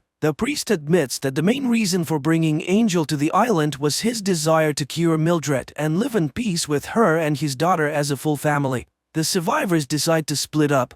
The adults go to burn the boats prepared by the vampires to leave for the mainland to spread vampirism, while Lisa and Warren flee toward the peat bogs, where the younger Flynn's canoe is stored. Along the way, they encounter other vampires more than once, attacking innocent people who have not attended the midnight mass. Drunk on blood, Bev proposes not to extinguish the house, but instead to burn every building on the island, following the biblical story of the end of the world and the Ark, which will be the building of the rehabilitation center. She and her assistant go to burn the city, unaware that some converts who have not lost their reason and morals refuse to kill. Among them are Riley's parents, who find each other in the middle of the night. The sheriff, Aaron and Sarah, meanwhile, set fire to the boats, and Lisa and Warren hide in an abandoned house, unaware that they have entered the lair of the beast. The girl lights a match and sees the angel drinking blood of the man dragged into the house. Lisa shoots the monster, but he's so engrossed in what he's doing that he doesn't even notice them.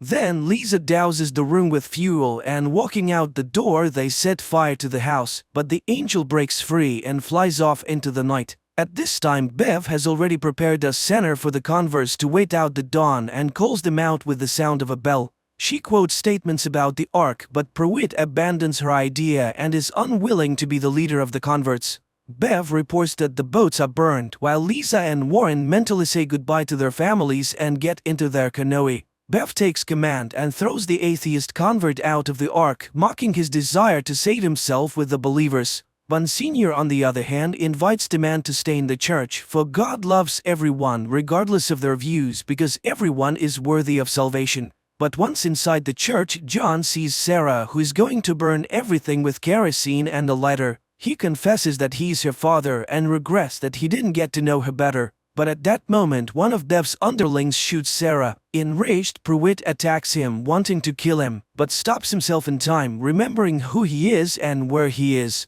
John tries to save Sarah and lets her drink his blood to turn her into a vampire, but she spits it back out, wanting to die human. John and Mildred mourn their daughter's death. They take her body, burn the church, and leave for the bridge by the river, a memorable place where Sarah often played as a child. Meanwhile, the walls of the rehab center are doused with kerosene by the surviving sheriff. Bev mocks the sheriff's religion and shoots him, and Erin emerges from the building, spilling kerosene inside, but is picked up by a flying vampire, taking her aside and gnawing at her neck. But then Ali picks up the lighter and throws it into the building. Bev takes another shot at the sheriff, but his son rushes to the man and takes him away. Realizing that there are no more places to wait out the dawn, the converts disperse, wanting to spend their last moments with their loved ones. Slowly dying, Erin shreds the wings of the blood-sucking vampire with a knife, after which the vampire struggles to rise into the air. He is spotted by Lisa and Warren, who are watching the shore from the boat, and they note the monster's slow speed and that he's unlikely to make it to the mainland before dawn.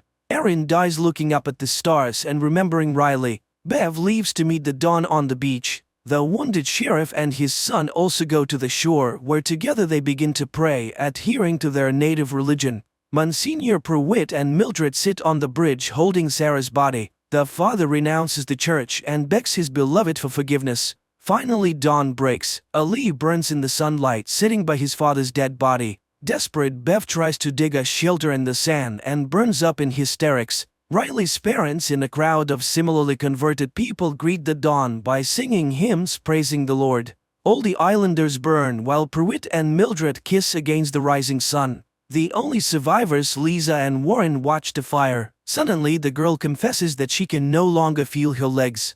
And that's the end of the series. Write in the comments what you think of this series.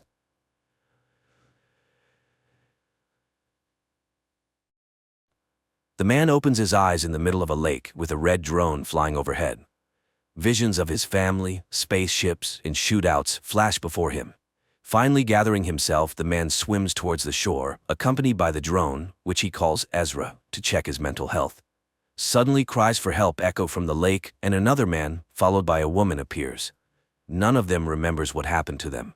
Fina recognizes the wreckage on the shore as the remnants of a warship called Karik, and Ezra recalls an invasion.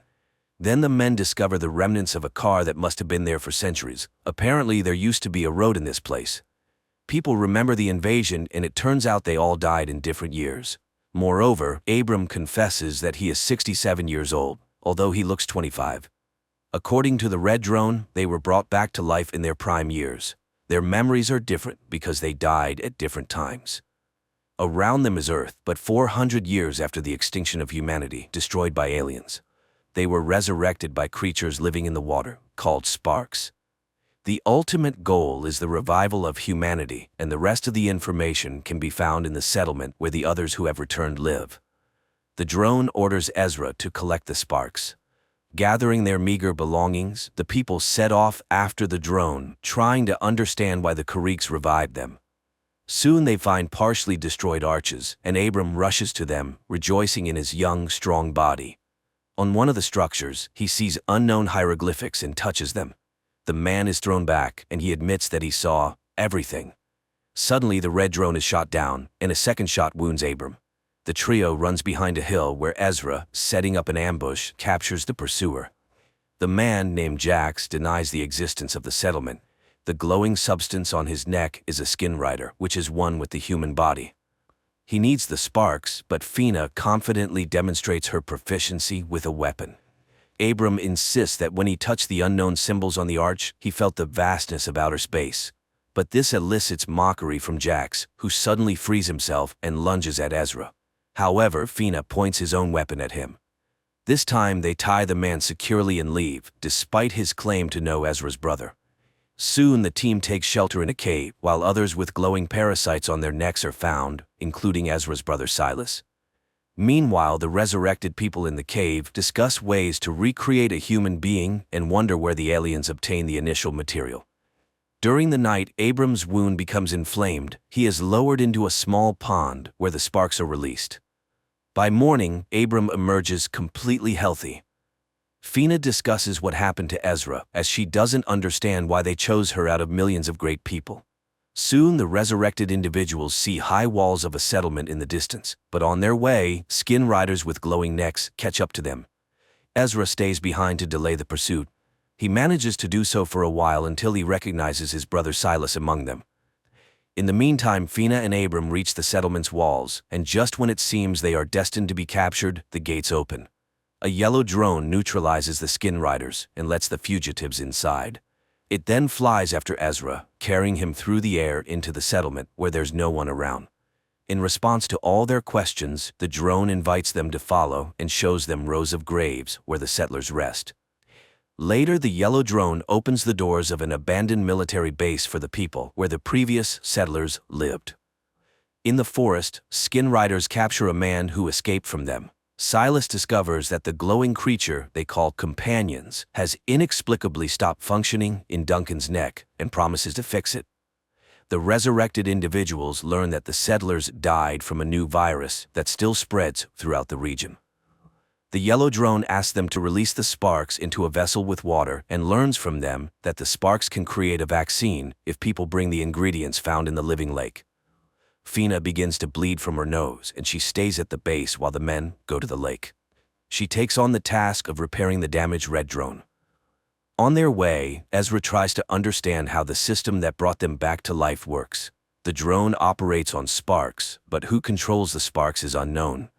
The men reach the lake and release the sparks into the water to collect the necessary ingredients. In the settlement, Ezra's wife Lynn suddenly appears before Fina. She explains that she worked as a nurse during the invasion and can offer help, but then disappears just as suddenly.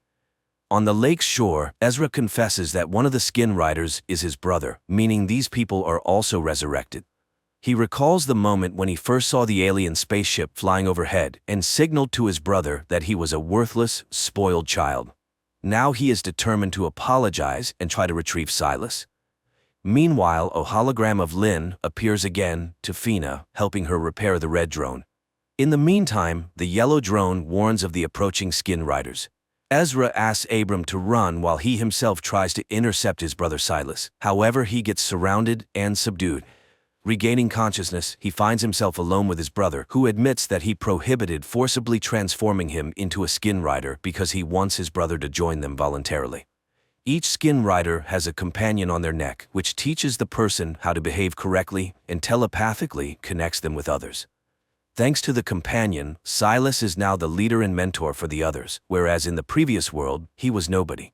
Then Silas suddenly falls asleep, signaling Ezra to leave. Ezra meets Abram in the forest, to whom he explains his intention to save his brother.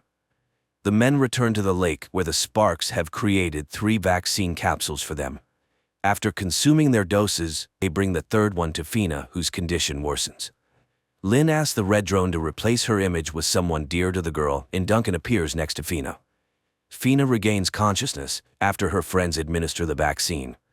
The next day, Abram finds a room that is blocked, revealing a glowing obelisk. Meanwhile, in the forest, Silas argues with Duncan about the purpose of the companion controlling the thoughts of the skin riders in the community because Silas believes it amounts to slavery. In the settlement, Abram learns to read hieroglyphs and understands that the unknown hosts offered to dig up weapons against the skin riders in the forest in exchange for more people for the settlement. Ezra goes to the forest for the excavation. Meanwhile, Silas brings Duncan to an open area where Jax conducts training fights, taunting regular people. Unexpectedly, Duncan defeats Jax. Silas stops the duel and explains that he tested his theory, revealing that humans react faster by a fraction of a second than skin riders. Currently, Duncan has a weak companion, so he makes decisions with just one brain, the human one. In contrast, skin riders with healthy companions have a signal that passes through 2 brains, the humans and the companions, causing a slight delay. The conclusion is that humans will always outperform them in combat. To gain an advantage over humans, Silas plans to perform brain surgery to reduce the signal delay. However, a working drone and a test subject are required for this. In the meantime, the yellow drone brings Ezra to the excavation site, which the skin riders immediately learn about. Ezra unearths an item that the yellow drone calls a weapon. In the settlement, Abram, upon touching the obelisk, suddenly realizes that he understands the meaning of the hieroglyphs on it. However, he doesn't yet grasp what this knowledge entails. In the forest, the yellow drone warns Ezra about the approaching skin riders. They attempt to flee, but the skin riders surround them and take the unearthed weapon. Unexpectedly, the weapon activates and kills one of the skin riders. Taking advantage of the chaos, Ezra scatters the rest and escapes. Meanwhile, Fina tries to find out from the red drone why the unknown beings are resurrecting humanity. She requests the revival of Duncan, unaware that he has already been resurrected and has become a skin rider.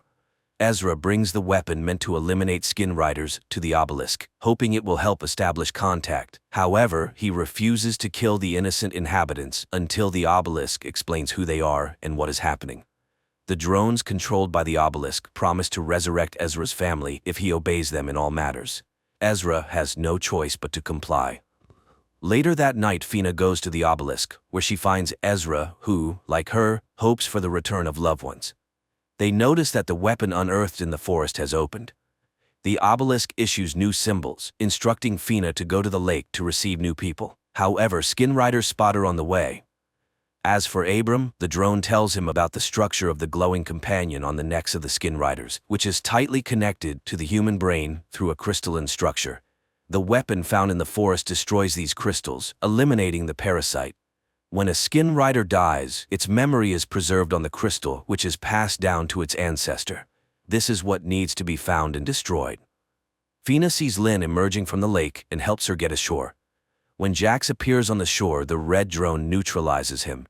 The girls attempt to escape but are captured by Duncan, who seizes the red drone and fails to recognize Fina, his beloved from the past. The girls try to flee, but Lynn injures her leg and orders Fina to go to the settlement and fetch her husband. Lynn, on the other hand, falls into the hands of the skin riders, who return her to the lake. There, Jax shows how the sparks work, healing her injured leg. But suddenly a stone hits Jax's head, and an unknown little wild girl takes Lynn to her forest dwelling, providing her with shoes and food. However, it turns out the girl cannot speak. During this time, Fina reaches the base and informs Ezra about the resurrection of his wife, Lynn. Despite the yellow drone's warning that when skin riders take someone, it's forever, Ezra is determined to rescue her. Jax finds the little wild girl's home, but she has already taken Lynn away. They hide in the forest. At the same time, Ezra contemplates how to disable the force field since the obelisk prevents him from doing so, leaving him unable to leave the gates. Fina admits that she saw Duncan, who is also with the skin riders now, and he didn't recognize her. She fears the same will happen to Lynn. Meanwhile, in the forest, Jax tracks the runaways and explains that even the sparks make mistakes, resulting in flawed individuals. He is ready to destroy the little girl, but Lynn persuades him not to do it. At the same time, Silas extracts the crystal companion from the deceased skin rider's neck and instructs one of the women to take it to the ancestor. Then, they bring Lynn to him. As for Abram, while communicating with the obelisk, he suddenly surmises that he had lived in this settlement before, which is confirmed by a notebook he found with his own handwriting.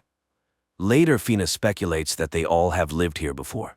The yellow drone confirms this fact and leads Abram to a graveyard where he shows everyone who is buried there, including Ezra's grave. It turns out that he had also been resurrected and lived in the settlement at one point.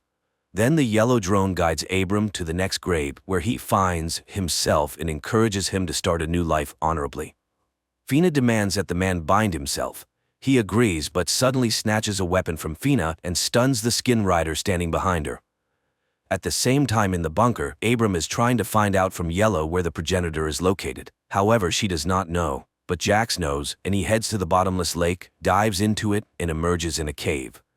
Meanwhile, Silas is trying to convince Ezra that life in his community is much better than in the bunker. Fina begins to trust Duncan and agrees with his plan. And in the camp, Lynn's escape is discovered. Duncan immediately receives a message about this from other skin riders and agrees with Fina's plan to send them on a false trail to enter the camp and save Ezra.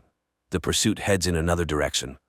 Silas demonstrates to his brother the capabilities that a companion gives to the human body. He dips his hand into a vessel with sparks and explains that they cannot kill a companion as it goes against their principles. So if Ezra wants to kill the companion, he will have to kill the person. Fina and Duncan infiltrate the camp and seize the skin rider's weapons, and Jax reaches the ancestors' dwelling place. He asks them to explain how the drone works, and several human figures come out to him. Fina and Duncan find Lynn. The girl explains that after being infected by the parasite, she immediately plunged her hand into the sparks and it seems to have helped. Duncan asks the women to leave while he finds Ezra. The ancestors show Jax how the drone works. And in the bunker, Yellow confesses to Abram that not a human lies in one of the graves. Silas proves to Ezra that the obelisk is no better than a companion, as it also subjugates people. He lets slip that all of them, including his brother's wife and daughter, once lived in the settlement. Their conversation is interrupted by Duncan, who, under threat of arms, takes Ezra and leads the group to the settlement by a shortcut. But the protective barrier detecting a companion in Duncan does not let him pass, unlike Lynn. Then Fina ties his hands. But at that moment, the pursuit led by Silas bursts onto the clearing. Duncan pushes Fina behind the barrier, and they with Ezra prepare to fight.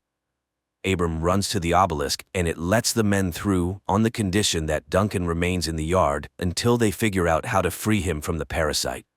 At the same time, the ancestors express concern about Jax's hatred for humans, as they are much better carriers than Kariks, and they advise him to find a compromise. Meanwhile, Duncan confesses that his companion is still weak, but he is gaining strength. He remembers the settlers and confirms that Kylie is alive. Sparks rejuvenate people in the prime of life, but children at the age of their actual death. He also lost a wife and a child, and it was Fina, although the woman does not remember this. Abram explains that they are another generation of the revived. The first one lies in the graves, and they are them too.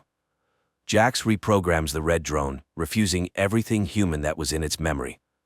Fina unties her husband, but when she falls asleep, Duncan's companion receives a signal from Silas, and he heads to the bunker. There, Abram confesses to Ezra that the drone showed him the memory of another woman he saw a year before the invasion. It feels like someone knew about the invasion and offered people help. He wants to consult with Yellow, but she is nowhere to be found. This happens because Duncan is just locking the drone behind one of the panels. Then he attacks Abram, knocks him out, and heads to the obelisk, despite his human side resisting it. He screams in frustration and Ezra hears him. He runs to him, but Duncan closes the doors and enters symbols that deactivate the force field. Realizing this, Ezra rushes to Fina, and they manage to barricade the bunker doors. Duncan's companion comes out in the open and confesses that all this was done for the sake of the weapon he hid. He is ready to reveal where Kylie is now if they hand over the bunker to the Skin Riders. The man is tied up. Outside, the sounds of banging are heard, Skin Riders trying to break down the door. Through Duncan, Silas offers to hand over the bunker. Then he will say where Ezra's daughter is now, because someone from the first settlement managed to avoid death from disease. A debate ensues, resulting in a decision to deactivate the parasite using Lynn's medical knowledge. Jax returns. He expresses his dissatisfaction to Silas, as he could have infected Ezra long ago, but lets him go. Silas cuts off the conversation and orders to continue working on the drone. At this time in the bunker, Lynn tries to figure out how the companion works, and it confesses that it can cause great pain to its master. Ezra and Abram conclude that the settlement existed for at least 10 years, and there must be survivors, otherwise, who buried the fallen. Moreover, Yellow said that a drone is buried in one of the graves. At that moment, the knocking at the door resumes. Ezra remembers that there is electricity in the bunker. Fina digests the cable, and a strong electric shock destroys one of the Skin Riders. At the same time, Abram finds Yellow. Simultaneously, people realize that Duncan is acting as a transmitter, and they move him to another room. As they part, Ezra asks to tell his brother that he loves and believes in him. This message puzzles Silas. Yellow scans Duncan and discovers that the parasite has affected all human organs, and even the sparks cannot save him. Abram tries to get answers from the obelisk. Moreover, Yellow said that Duncan was given access codes, but by whom? The man again remembers that woman in the hospital. She had a drone, sparks, and symbols of knowledge on her bracelet, so something was known before the invasion. At Ezra's request, Yellow shows the image of the woman, and he recognizes his mother, Eleanor.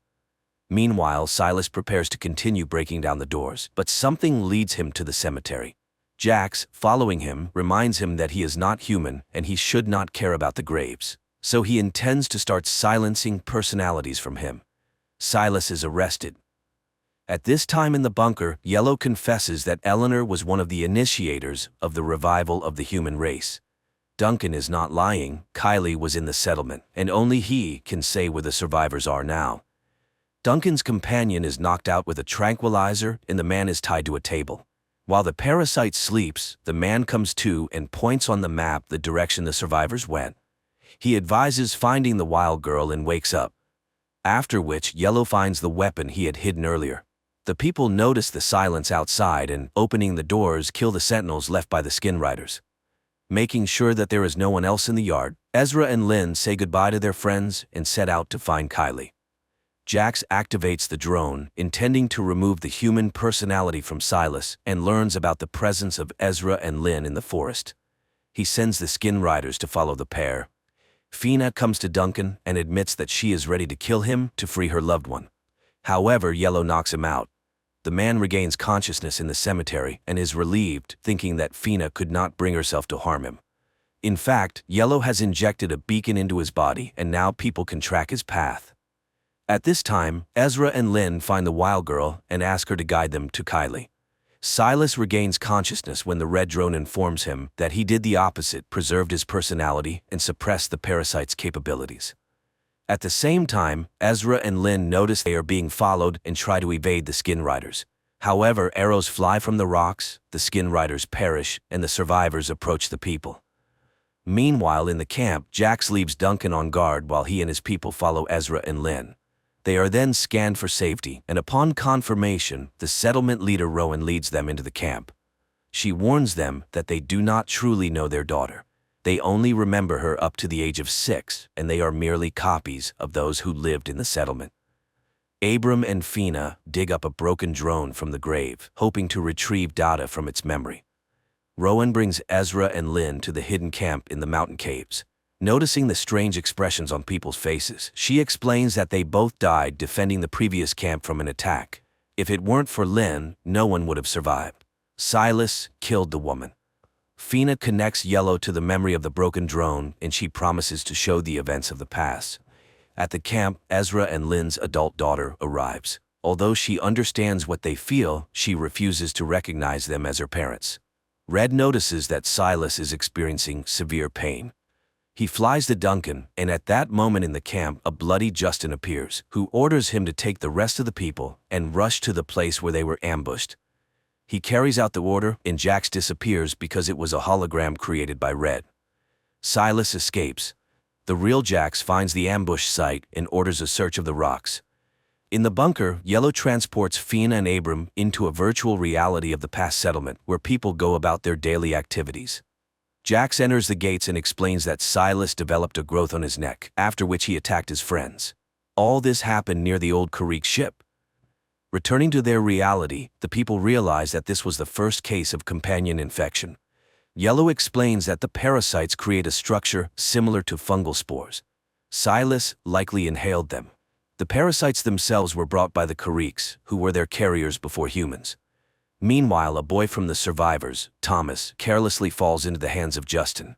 Silas begins to experience severe pain. Red tries to alleviate his condition and notices Duncan rushing towards the bunker. Apparently, he has discovered his escape and wants to detain Silas. Red leads him another way. At the same time, Thomas learns that he has been infected with the parasite. At the camp, his absence is noticed. Rowan calls a council and Ezra advises them to flee. If Thomas reveals the camp, they will not survive. Yellow shows how Abram proposed to create a virus capable of killing the parasite, although the idea itself belongs to the obelisk. People heatedly discuss this proposal, and many disagree. Lynn suggests splitting up. Those who take the virus should stay in the bunker, as they will be weakened. Rowan speaks against it. Abram realizes that he was the cause of the remaining deaths. In the caves, Ezra urges everyone to leave while he defends them. At this time, Silas reaches the bunker and sees Duncan sitting by a campfire. He lures him into the workshop and locks him in there. Abram is overwhelmed with guilt, runs to the obelisk, and voices his accusations. Suddenly, it creates the image of a second Abram, who says that on the other side of the obelisk are creators who sincerely believed they were saving the settlement. The virus just turned out to be slower than the parasite cells. The second Abram disappears as voices of Ezra and Lynn come from behind the doors. Fina opens the doors, and friends push Silas inside. They immediately disappear as they were holograms created by Red. Silas asks to be heard. The drone supports this request and reports that they cannot destroy the ancestor without Silas. At this point, the boy loses consciousness and they bring him inside. Ezra, Lynn, and the young archers set up an ambush, but Thomas appears, shoots at them, and wounds Kylie's fiancé, Nico. Ezra kills the boy, and upon examining, finds a parasite. Lifting his arrow, he realizes there is something on its tip. At that moment, Jax appears with his people and calls them to battle. Red puts Silas into a coma. Meanwhile, Lynn and Kylie bring the injured Nico inside. Justin orders his man to watch the backup entrance to the cave. Lynn starts treating Nico, but the worst part is that the arrow tip might have a parasite larva. The boy then demands to be killed, as Lynn herself set such rules. Duncan tries to call any of the skin riders for help, and Yellow explains to Fina and Abram that the parasite is killing Silas so that he cannot reveal the way to the progenitor. Then Red admits that he can link the minds of Abram and Silas, which might help reveal the secret. At this time, Kylie decides to help her father patrol. The girl recalls the past and calls Jax his best friend, which greatly surprises Ezra. And his urge to kill arises because the parasites are very afraid that the human inside might take over if he remembers his attachments. Father and daughter return to the cave, and Ezra proposes that his wife, daughter, and Nico take another road while he guards them. After heated arguments, they head to the second exit. Abram enters Silas's mind and finds himself in a church. It turns out that the boy's mind considers the church a sanctuary. Abram admits that Silas will no longer come to himself, and he himself describes the way to the lake of the progenitor. The parasites are interconnected precisely through it. It is the source of their energy, strength, and knowledge. Silas knows for sure humanity will not survive if the lake does not disappear. Ezra resorts to trickery, and Kylie kills a lurking skin rider. The father bids farewell to everyone and stays in the cave. At the same time, Abram and Fina develop a plan to destroy the progenitor. Yellow explains that the weapon consists of 3 parts. 2 of these are standalone weapons, capable of operating independently of each other. However, the top part is dangerous for humans themselves, so it is discarded. Only the lower part remains, which destroys the progenitor. But this part will not work without the middle, where a human personality must be placed. But the progenitor has studied all the skin riders in this world, so the chances of getting into it are slim. And then Abram realizes why Silas was needed. Later, Fina reflects on her promise to Duncan to kill him and free him from the parasite. Then, Yellow admits that her husband is in the workshop in the yard. The woman arms herself and heads to the yard, but just as she is ready to open the door to the workshop, a skin rider enters the yard and releases Duncan.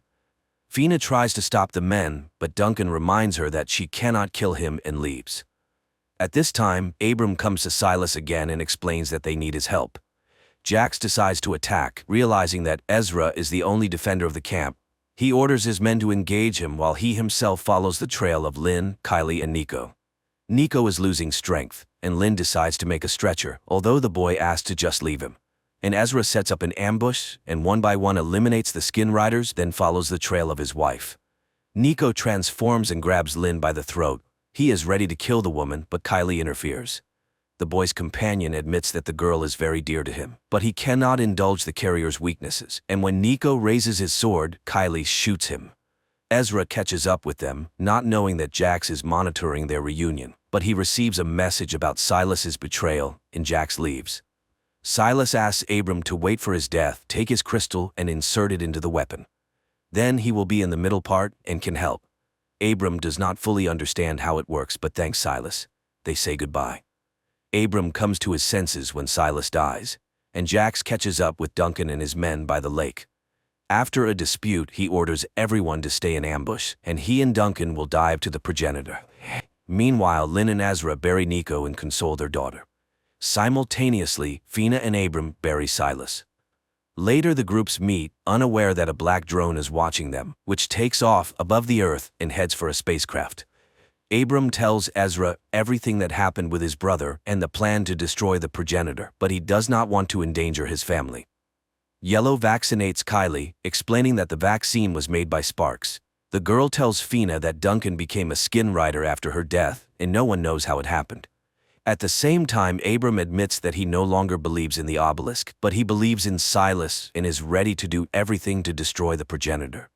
He tells Ezra about the weapon's operation. A part of Silas will guide them inside, but what to do next, he doesn't know.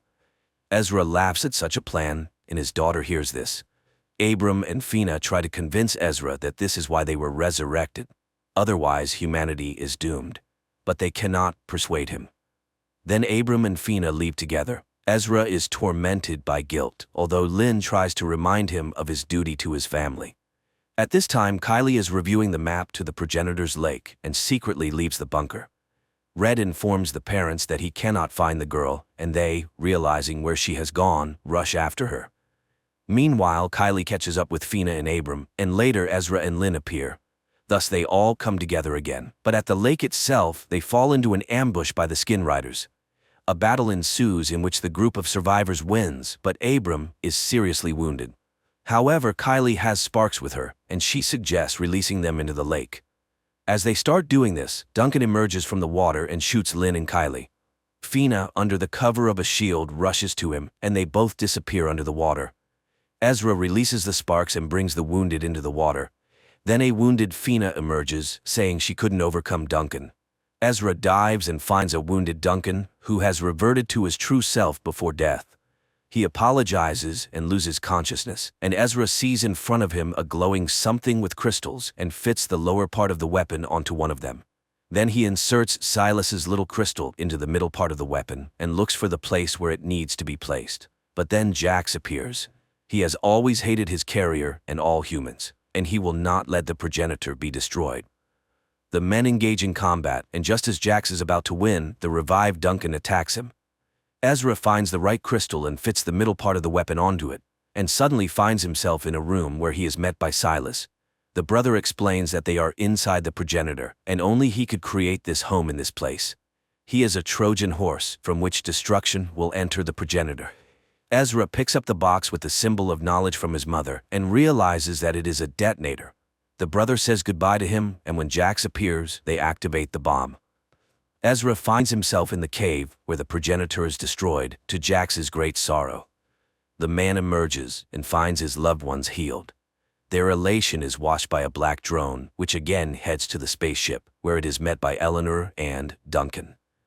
They realize that the deed is done and humanity has a chance. Despite some illogicality, the story is quite extraordinary. It's not about battles with aliens, as the Kuriks are only briefly shown once in a flashback, and not about humans' attempts to cunningly escape the dictate of their rule. At the heart is the question of the value of a person, the preservation of which can lead to peace and the rebuilding of civilization.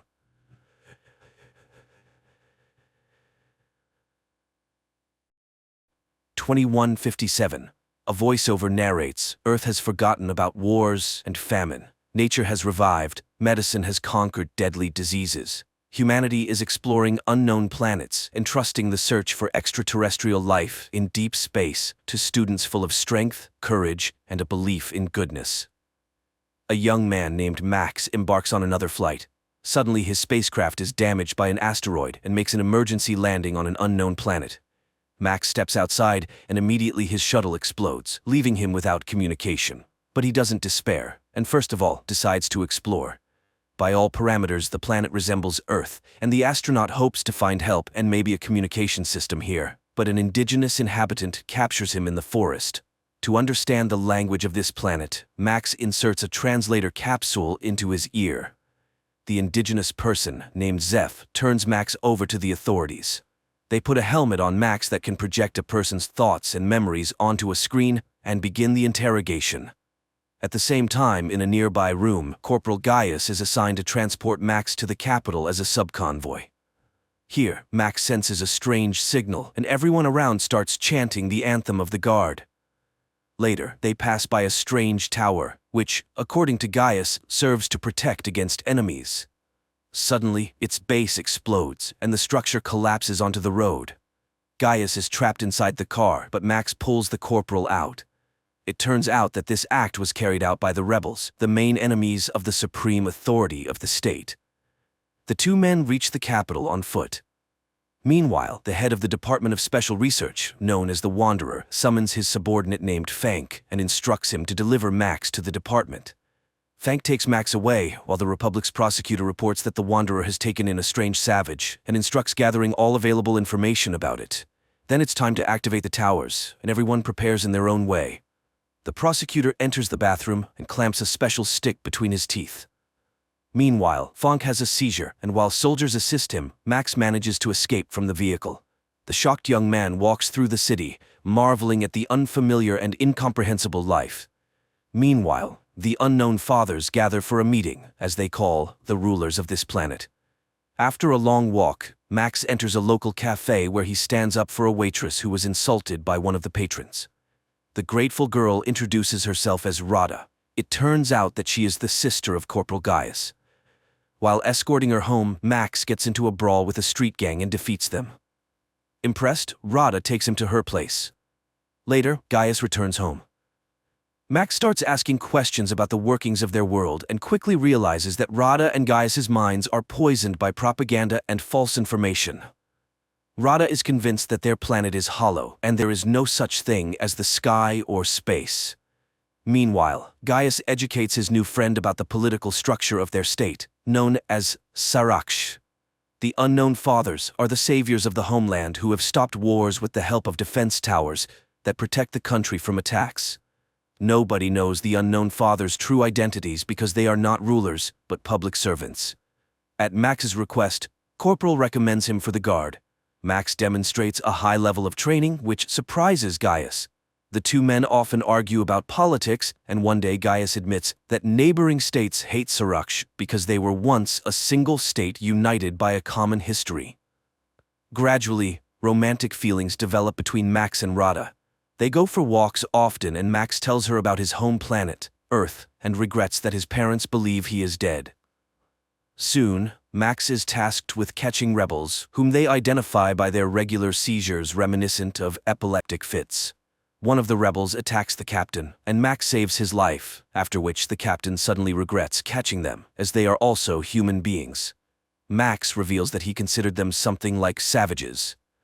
Later, Max attends interrogations and sees that the rebels are not terrorists, as the Unknown Fathers label them, but ordinary people with their ideals and beliefs. Max cannot come to terms with the cruelty of the interrogations and simply cannot believe that someone is paying the rebels to hate the government. Meanwhile, Fank reports to the Wanderer that he has found the savage, while Gaius and Max are summoned to the captain of the guard, who orders Max to execute the arrested rebels. Max leads the condemned to the execution site in the forest, but soon he returns to the commanding officer, drops his gear and weapons, as he has released the arrested rebels, and walks away. Max begins to speak about the real and just order of the world that exists on Earth. In response, the captain shoots Max, and Gaius is ordered to write a report about the transfer. Meanwhile, the Unknown Fathers are discussing an attack on neighboring states. The prosecutor advocates for starting a war, and the Chief Father orders them to come up with a pretext, such as an attack on a tower. During this time, Max's body is recovered by the rebels. Among them is a doctor who is astonished because, according to all the rules, Max should have died. He reveals that the Unknown Fathers are a group of conspirators who have seized power and eliminated dissenters, thus diverting the population's attention from poverty and corruption. The towers are transmitters of special radiation that hypnotizes the impoverished people, although most of them do not notice it. The minority, which includes the rebels, experiences excruciating pain. The transmitters are activated twice a day across the country, causing people to go insane and die. Max is recognized as one of their own and taken for an operation to sabotage the tower, organized by the prosecutor through a traitor. Amid gunfire, Max makes his way to the transmitter and detonates it. However, the rebel squad perishes. Max seeks refuge in Rada's apartment, where he reveals everything he has learned about the towers. Gaius does not believe this and suggests that Max should return to his home and take Rada with him. But at that moment, the guards storm the apartment and arrest the men. Max is incarcerated in a prison, where he is recognized by the indigenous Zeph, who is also a rebel. Max tells Zeph about the tower's destruction and the loss of the rebel squad. Meanwhile, the Wanderer asks the prosecutor to hand over Max to him.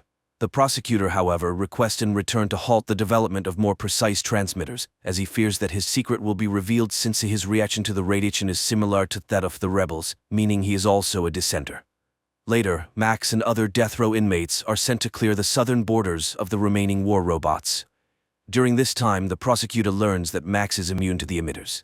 He decides to break the agreement with the Wanderer and orders Max to be brought to him. The next day, Max attempts to convey to the rebels the idea that they should not destroy the towers one by one but strike at the center where the signal originates. Zeph becomes furious and explains that the towers are not for identifying dissenters. They are active continuously, not just twice a day. The radiation from the towers robs people of their ability to think critically. However, it makes them believe everything that newspapers, radio, teachers, and preachers say. People can be made to believe anything. Only the rebels understand this, as the radiation does not hypnotize them, but only inflicts agonizing pain. Zeph continues, there are mutants in the south who are also unaffected by the radiation. However, they have no dealings with humans. Just then, they hear the roar of an engine, and Zeph identifies it as a self-propelled tank, trying to kill them. Max sprints to the tank, climbs inside, and disables the automatic control system. He then informs his friends that he is heading south to find allies and destroy the towers. At the border, the military attempts to stop the tank, and among them, Max recognizes Gaius. Taking him captive, Max breaks through the barricades. On the way, Max tells Gaius about the true situation on this planet, and Gaius becomes convinced of his accuracy when, at the designated time, he is outside the tower's range and does not feel the radiation. Gaius gets angry upon realizing that he has been a puppet of the government all this time, but Max tries to calm him down and reminds him that there are 40 million people like him, and it is for them that he initiated this rebellion. During a stop, residents of the steppes, referred to as mutants, appear near the tank. They behave peacefully and offer food to the travelers. The guys proceed to the ruler of these lands, noting the poverty and destitution of the population. They are told that it is dangerous to live here after the last war, but these people are outcasts with nowhere else to go. Max suggests to their leader, the Duke, to start a rebellion against the Unknown Fathers, but the mutants are physically and morally too weak to help in the uprising. The mutants propose that the guys seek help from the island empire. However, to do that, they must pass through contaminated lands. So the Duke gifts them an old bomber and the guys take to the sky. During the flight, the bomber is exposed to the radiation from the towers, and Gaius becomes fanatically devoted to Max, obstructing him from piloting. Max struggles to maintain control, and the bomber collides with a tower. Gaius suddenly snaps out of his fanatic state with no recollection of what he had just done. However, their aircraft is shot down by the automated anti-aircraft defense system left over from the previous war. The downed bomber crashes into the sea, but Max and Gaius manage to escape and reach the shore. On the shore, they discover an abandoned submarine, and Max decides to go inside. At the same time, in the city, the prosecutor orders Rada to be brought to him, and his men snatch her off the street.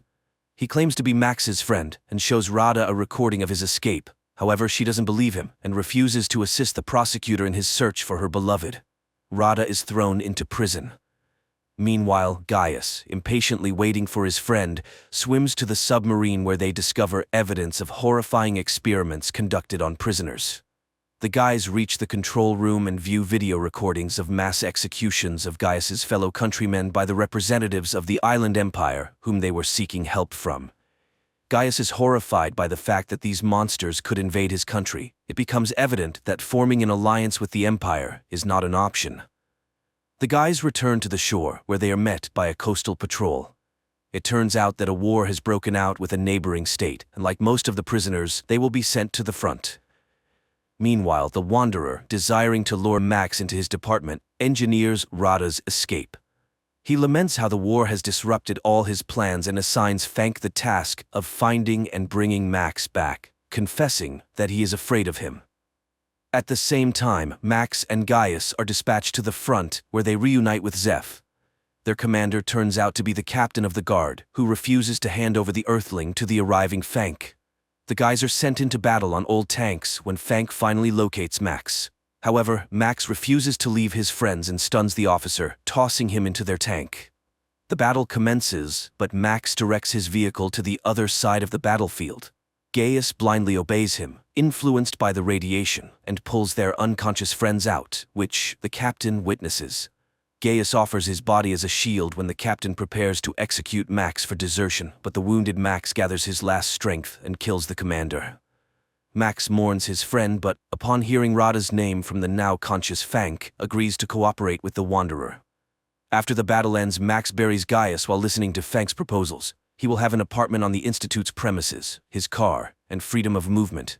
But he will only see Rada once he proves his loyalty to the state. Meanwhile, the prosecutor heads to the Wanderer's department where he deceitfully meets with Max. He proposes that Max overthrow the Unknown Fathers by providing the coordinates of the center that controls the tower system. Upon infiltrating the center, Max must activate special radiation, causing waves of depression, which will subdue all the people in the country, including the military. Then, Max must eliminate the Unknown Fathers. Afterward, he will become the ruler of the state and free Rada, who's in the Wanderer's hands. The prosecutor will serve as his advisor. Max takes Zeph with him and embarks on the mission. He arrives at the center and issues orders to his associates, instructing them to detonate the bomb in the trunk if he does not return. He easily gains access to the interior, but is halted by guards just before reaching the elevator. Max incapacitates them, but the men regain consciousness and pursue him. Max reaches the control center and activates the depression mode throughout the country. The Wanderer watches as people fall to the ground and rushes toward the control center. Meanwhile, Max returns to retrieve the bomb, places it inside the building, and triggers it. Then, he leaves the site of the impending explosion. The Wanderer initiates a pursuit of Max and, catching up with him, engages in a confrontation. At that moment, a powerful explosion resounds, destroying the main transmitter. People on the streets begin to regain their senses and sobriety as Max rushes to find Rada and locates her in a cryo chamber. He carries the girl outside, but the Wanderer blocks his path. It is then revealed that he is, in fact, an employee of Galactic Security from Earth who arrived on the planet 20 years ago to assist it. Now, chaos erupts on the streets, leading to a power struggle in which many people will perish. In his rage, the Wanderer beats up a foolish student who destroyed the fruits of his labor. Forgetting about economics and inflation, the state faces famine and invasion from neighboring countries. Max starts to resist and, in turn, accuses the Wanderer of allowing the construction of the towers and the enslavement of the local population. However, the Wanderer reminds him of the laws of history, where all rational beings go through the experience of wars and enslavement. This planet is no exception. It is at this point that Max declares that he is now home. As long as he is alive, he will fight against inflation, hunger, and wars, and will not allow the establishment of yet another society based on slavery. Rada comes to Max, and as they stand together, the Wanderer smiles.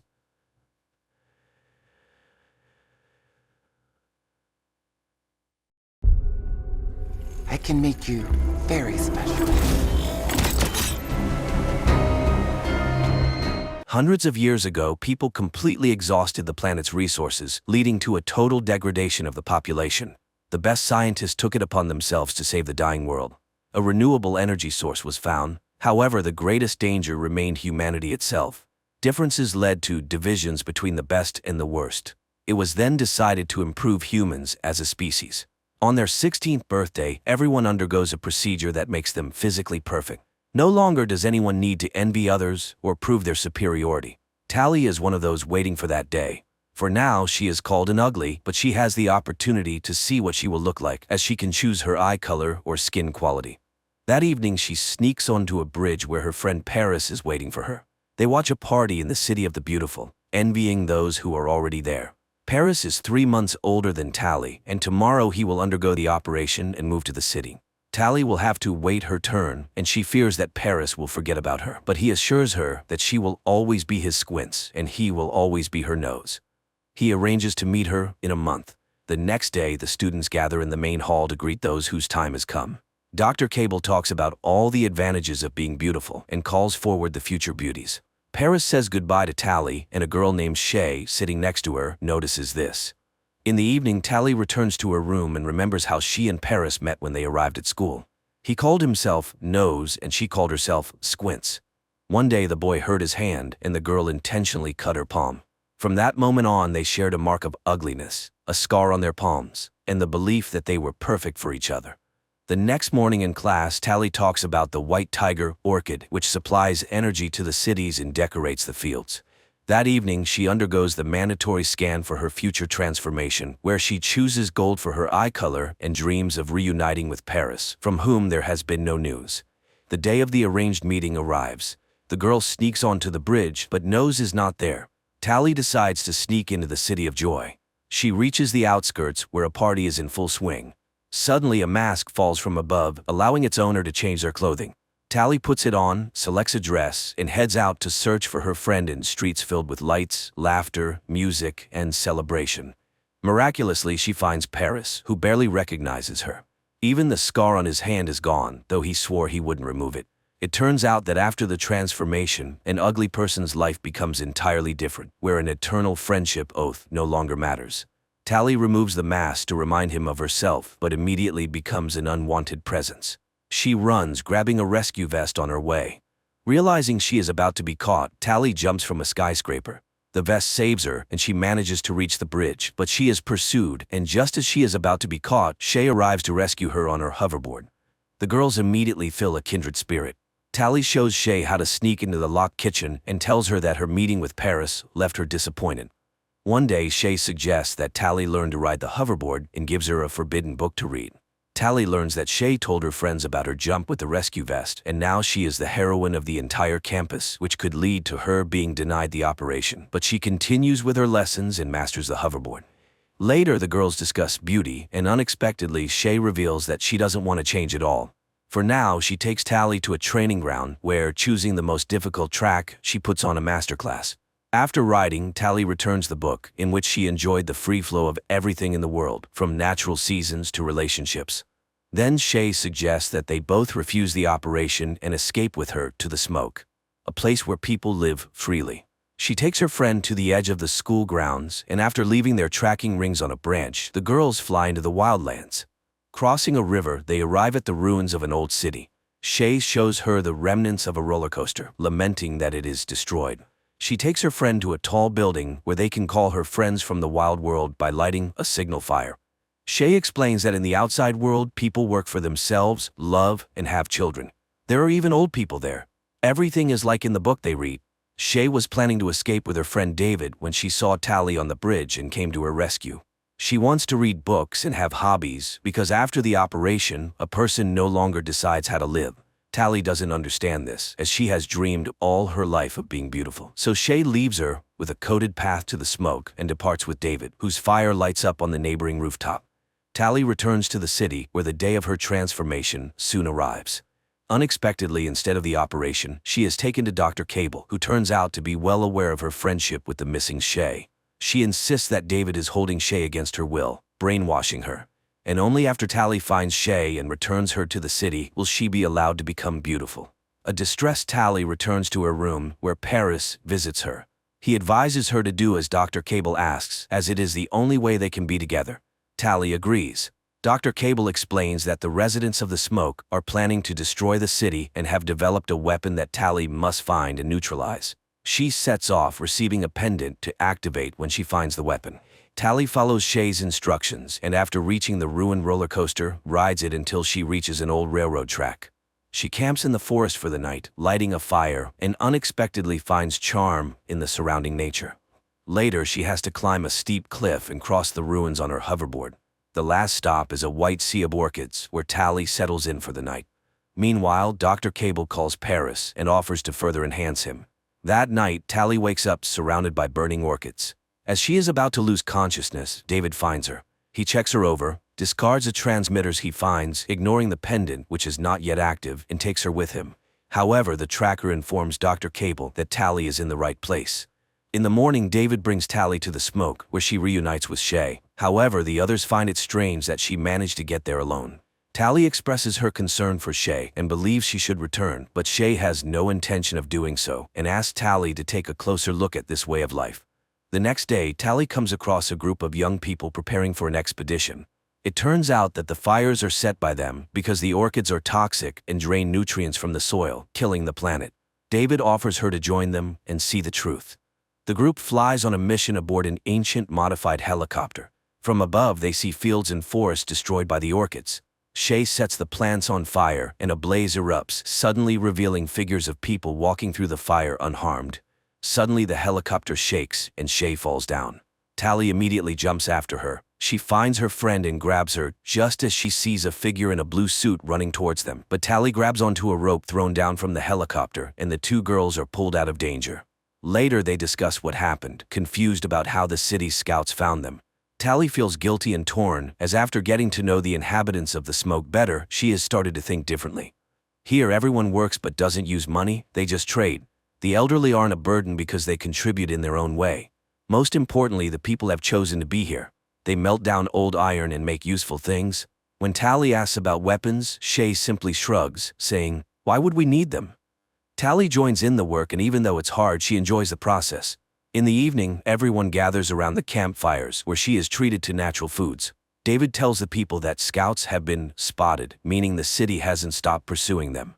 While the smoke believes in controlling nature, the city has perfected controlling people. By focusing on appearance, people stop reading, learning, dreaming, and choosing who they want to become. That's why they are ready to defend their freedom. The next day, David teaches Tally how to shoot a bow, noticing the calluses on her hands, and gives her his gloves as a gift. At that moment, the flamethrowers arrive, having encountered scouts again. However, these are not typical beauties, but very fast and strong guys. Later, Shay notices the gloves and explains that in this world, things are different from the city. If a guy cares for a girl, it means she's important to him, so Tally has to make a choice. One day, Tally asks David about the weapons. He takes her to his parents.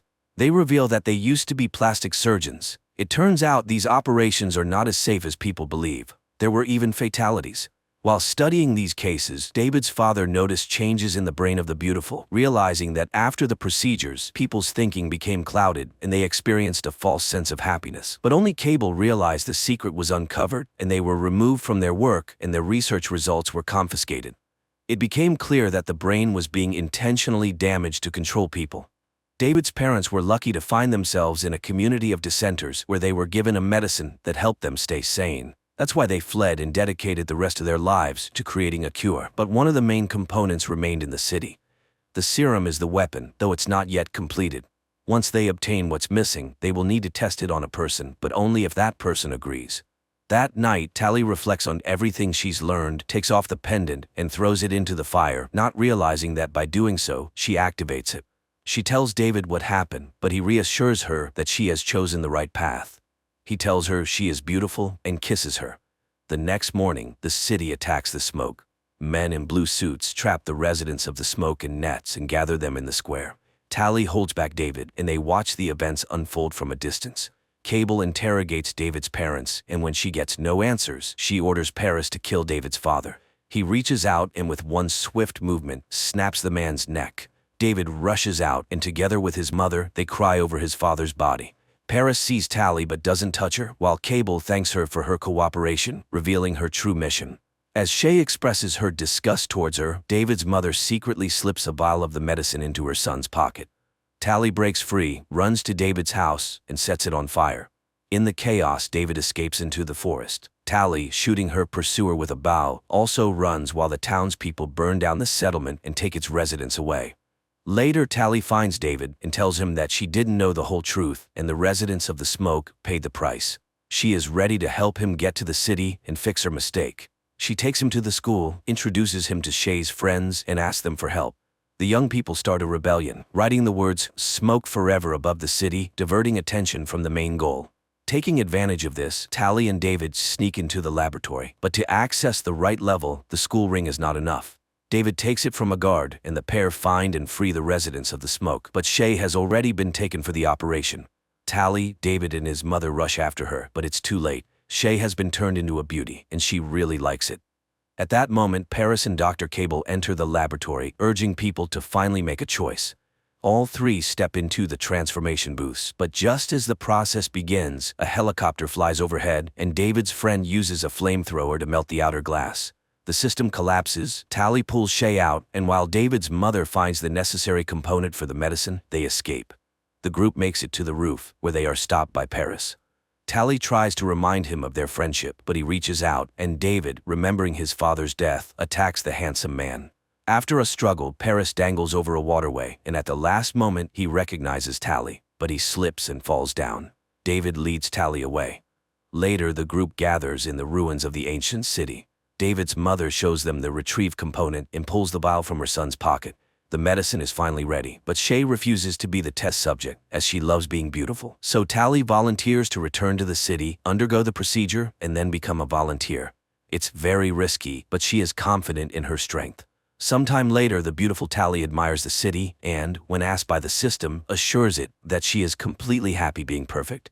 The movie raises more questions than it answers. The city's motivation is unclear, as the beauties produce nothing but self-admiration, and the danger posed by the smoke isn't fully explained. But the visuals allow viewers to simply enjoy the beautiful scenes, forgetting about the absurdities of the plot.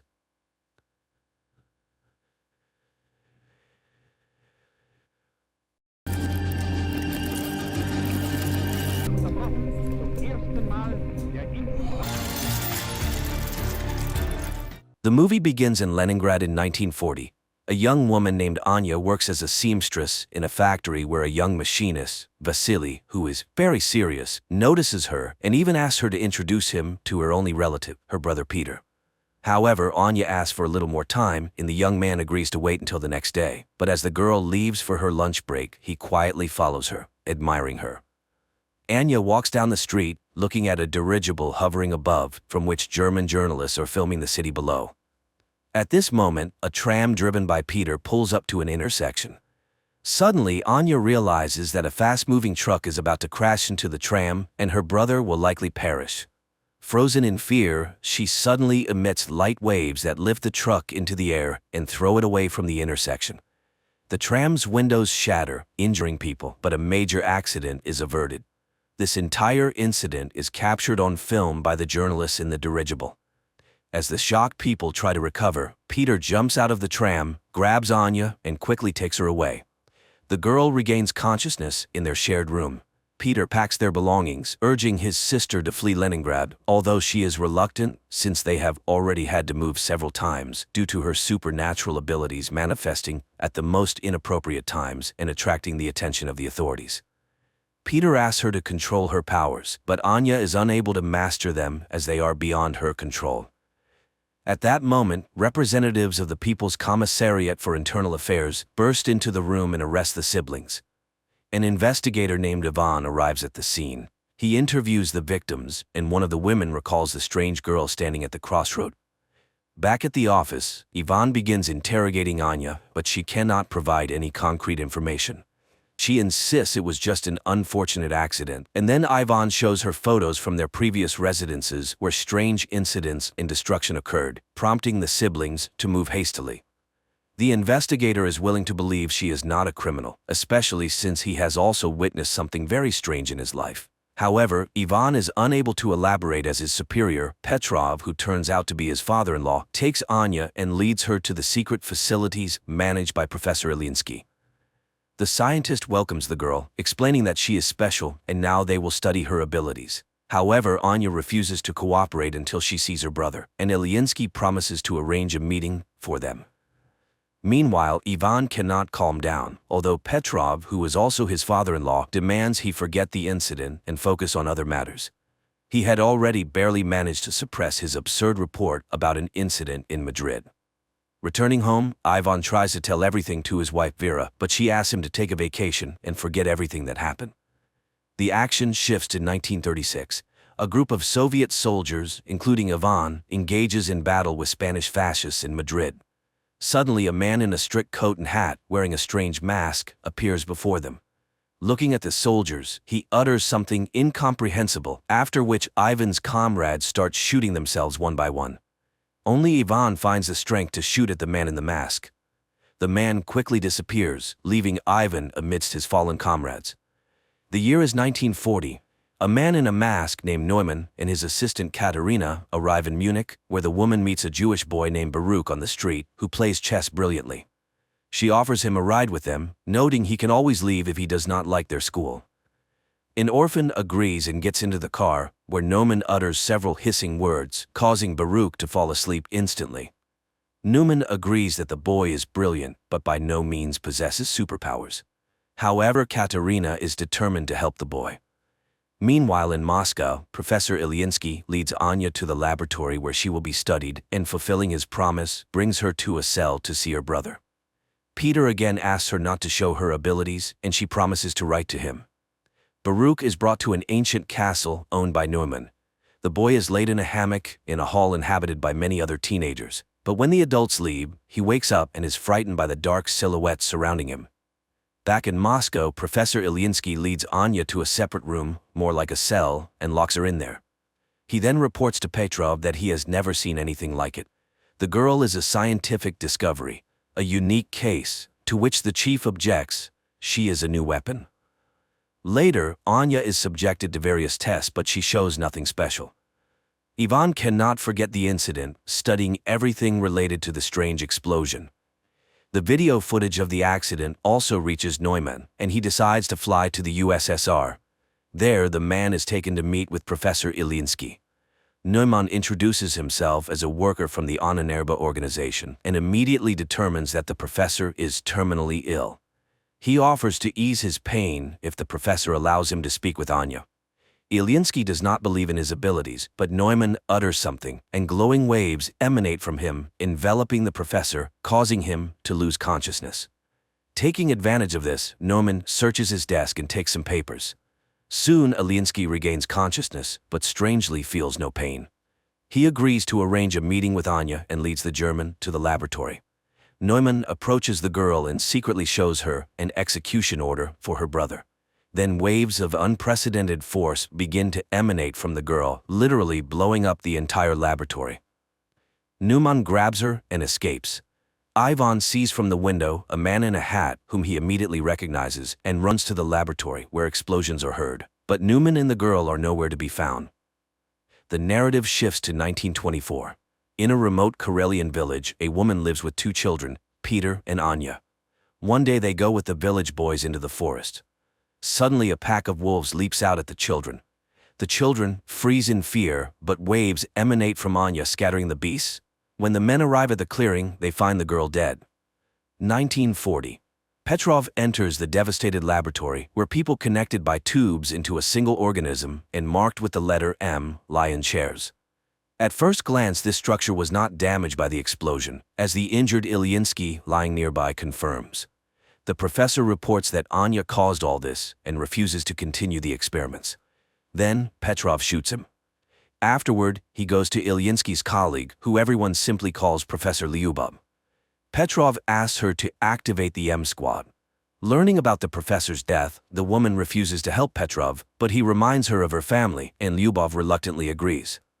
On the train, a customs officer searches Neumann's compartment and finds an iron sarcophagus with Anya inside.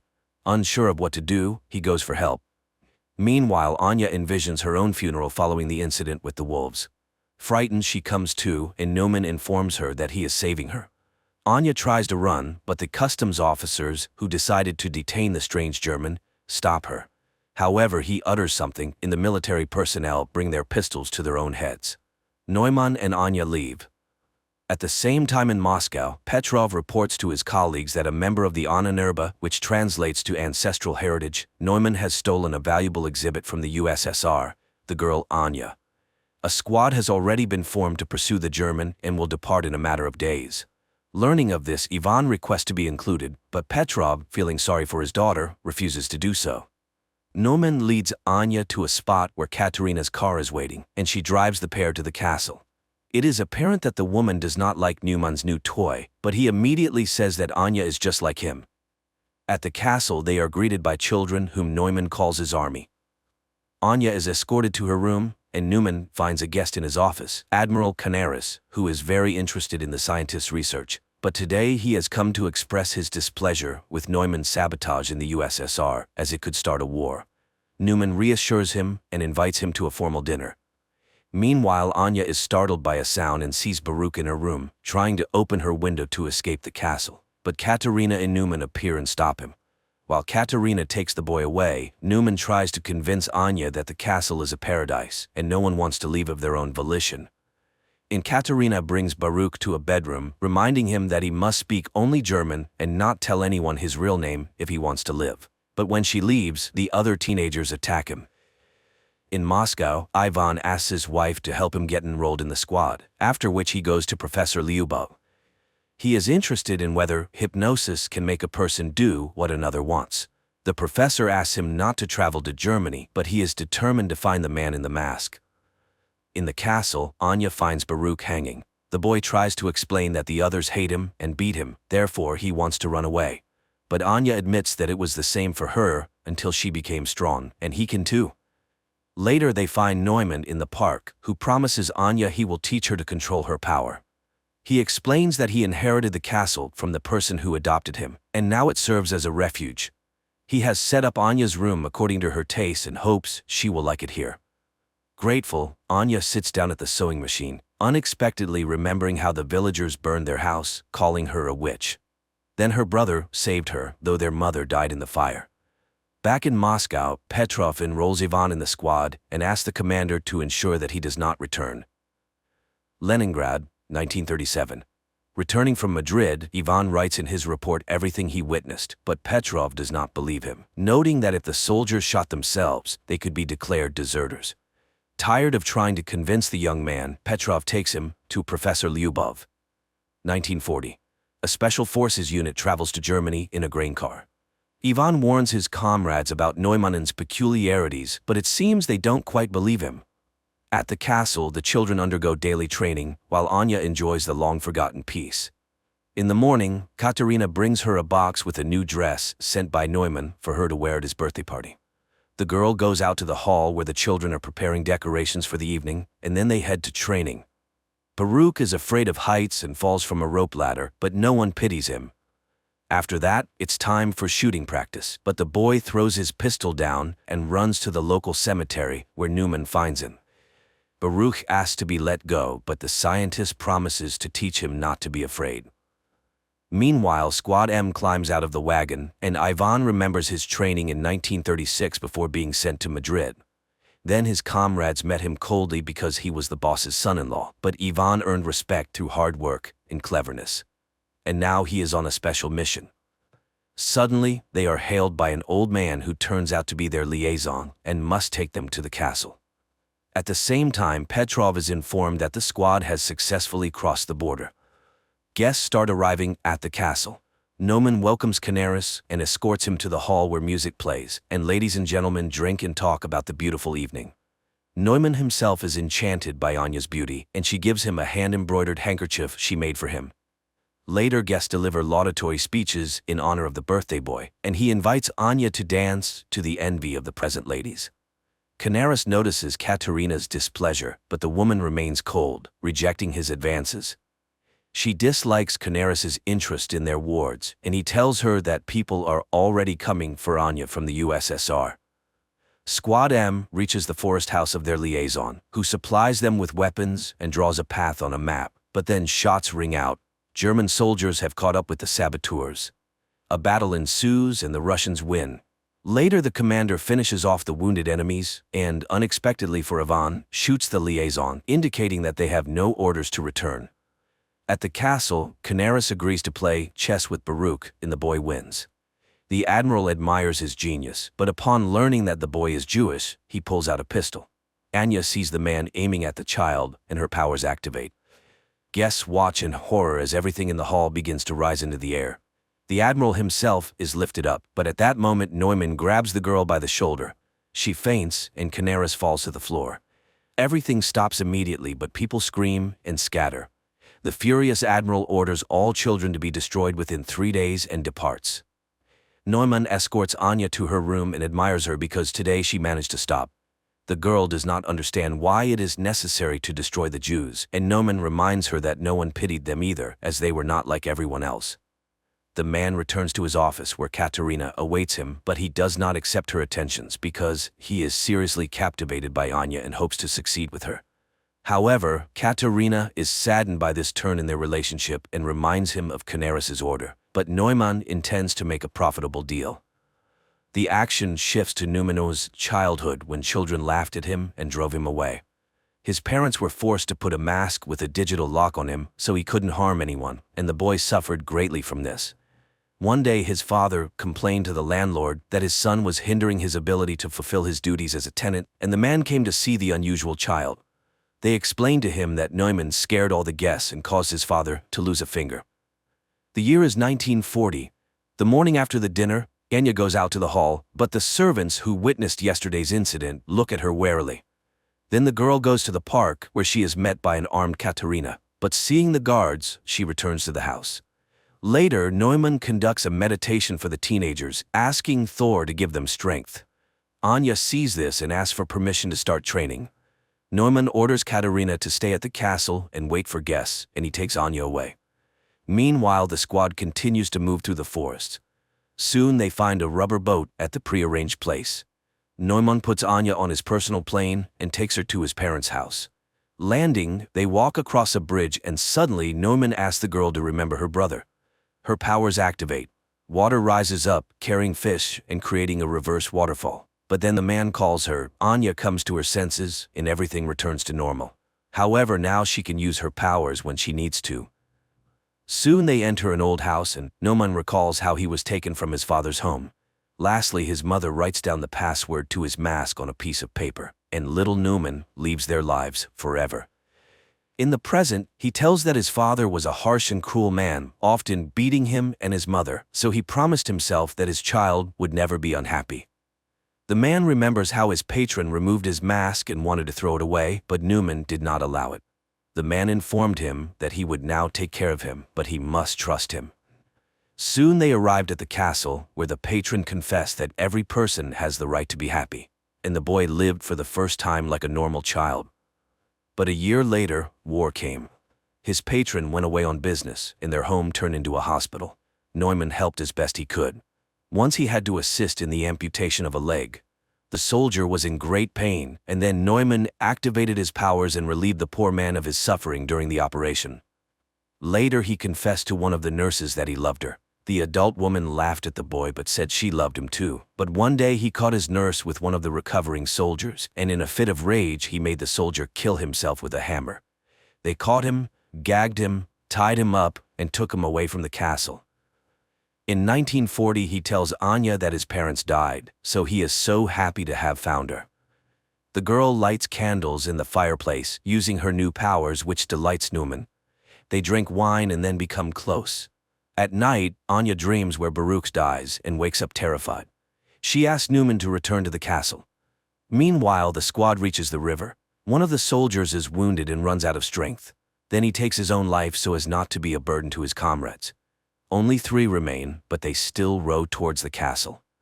And there Katerina, who can't sleep, reminisces about the past when she helped her mother, who worked in a psychiatric hospital, where one day they brought in a tied-up boy named Neumann. She then freed him, and he promised never to harm her. The year is 1936, Leningrad. Petrov attends a lecture by Professor Ilyinsky, where he discusses a significant discovery in the field of controlling human memory and emotions. Ilyinsky's colleague, Professor Lyubov, is inspired by the future changes, as people with good mental health will be able to work better and create a brilliant future for themselves and their children. The Project M envisions a new society where happy people with immense productivity and willpower will live. Petrov asks about the use of these discoveries in the military sphere, arguing that if a new society is to be built, it must be able to defend itself. However, Lyubov categorically opposes totalitarianism. After the lecture, Petrov offers Ilyinsky full support for their program if he agrees to operate under military auspices. But Ilyinsky sends him to Lyubov as the ideational inspiration behind the project. However, the woman flatly refuses to cooperate with the military. That same day, she is hit by a car in the street. Later, Petrov returns to Ilyinsky, informing him of the unfortunate accident with his colleague, and Ilyinsky reluctantly agrees to cooperate. Again, 1940-year Germany. The 3 remaining members of the squad reach the castle's territory. Surprised by the lack of security, they enter the premises. Petrov receives a summary of incidents in a specific area of Germany and realizes that everything is going according to plan. His boss is horrified. His people have left a very noticeable trail, which could easily lead to the USSR being accused of provocation. But Petrov assures him that everything was planned this way and there will be no international conflict. At that moment, his daughter calls and he rushes home. The squad members reach the castle and, splitting up, begin to explore the premises. Meanwhile, Petrov finds Vera in a hysterical state. She is going mad with worry for her husband, and the father decides to take action. At the same time in the castle, Katerina reads a book to the children, and seeing her nervousness, they calm the woman. She orders lights out and leaves, just as Ivan enters the hall from the other side. Seeing the children in front of him, the man lowers his weapon and leaves. The children remain motionless. The soldiers continue to explore the castle, and now the squad leader enters the hall with the children. But he does not lower his weapon and prepares to shoot. Then the children attack first. The commander fires in all directions, but the teenagers throw their clothes at him and knock him down. The eldest orders the pistol handed to Baruch to kill the enemy, but the boy cannot shoot the man, and the man manages to wound him with a knife before being killed. The children carry the bleeding Baruch to the bedroom, leaving the soldier's body on the hall floor. The third squad member, a female warrior, finds Katerina's office and engages her in a shootout. Katerina flees, but the woman catches up to her, and they fight. The woman is defeated when Katerina pushes her away. Seeing her opponent unconscious, the German grabs a pistol but doesn't manage to shoot because Ivan appears. Threatening him with a pistol, the woman captures him. In Moscow, Petrov brings his daughter to Professor Lyubov and asks her to erase the girl's memory. Lyubov is outraged by this request, as the love for a husband is the most precious thing in Vera's life. However, under military pressure, she agrees and performs the necessary manipulations, while Petrov's subordinates methodically clear their apartment of photographs and items belonging to Ivan. But one photograph falls under a chest of drawers, and the soldier does not notice it. After the procedure, the girl regains consciousness but does not remember her husband at all. At this time, the teenagers attack Ivan, not noticing Katerina, and wound him in the arm. The woman drives off the aggressive children and escorts the wounded man to Neuman's office, where she admits to Ivan that she recognized him because she had seen him in Madrid. He asked why her master kidnapped Anya. Could it be that he wants to use her in the war? Katerina assures him that he still doesn't understand.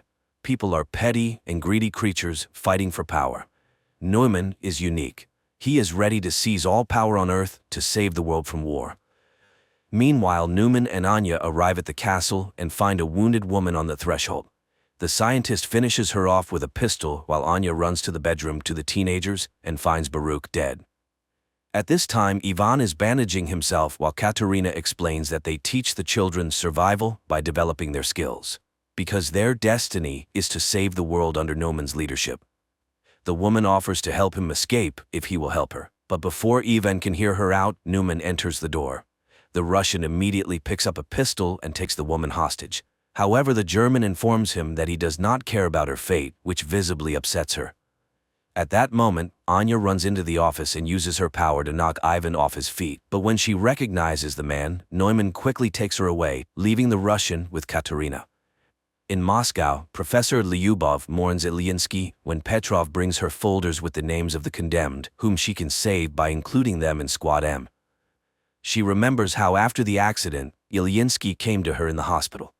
The man was shocked to learn that she had been mutilated by the military, but he was frightened and could not refuse to cooperate. Now the woman is alone and forced to make difficult decisions. She takes out a vial of M activator and recalls Ivan's story about the man in the mask. After his return from Madrid, she worked with his memory, suggesting removing the traumatic memories of his comrades' deaths, but Ivan refused to erase his life. And now the young man is chained in a cell in the castle of the man in the mask. Later, Anya visits him, accusing him of killing Baruch, but the boy denies it, and he is not particularly interested in her fate. He only wants to destroy Neumann because all evil comes from him. He hypnotizes children, turning them into killers. Their conversation is interrupted by Neumann's appearance. After sending Anya away, he thanks the young man for revealing his vulnerability, as he is the only one who could stand up to him. To prove it, the scientist shows the finger shot off by Ivan in Madrid. He too is special, and Neumann really wants the Russian to join his side. Yes, he killed his friends, but it was war. He came to Ananurba to find gifted people. Anya is like him, and they are the future. He asks Ivan to admit why he is immune to his hypnosis. Then Ivan reveals that there is a whole squad like him, Squad M. There are many of them, and they will all be here soon. So Neumann cannot hide. After talking with Ivan, Neumann finds Anya in the castle's backyard. The girl asks him to hand over all affairs to Katerina and to leave this place forever. But Neumann does not want to run because they are extraordinary people, and when they are together they are unbeatable. He asks for her help in defending their new home.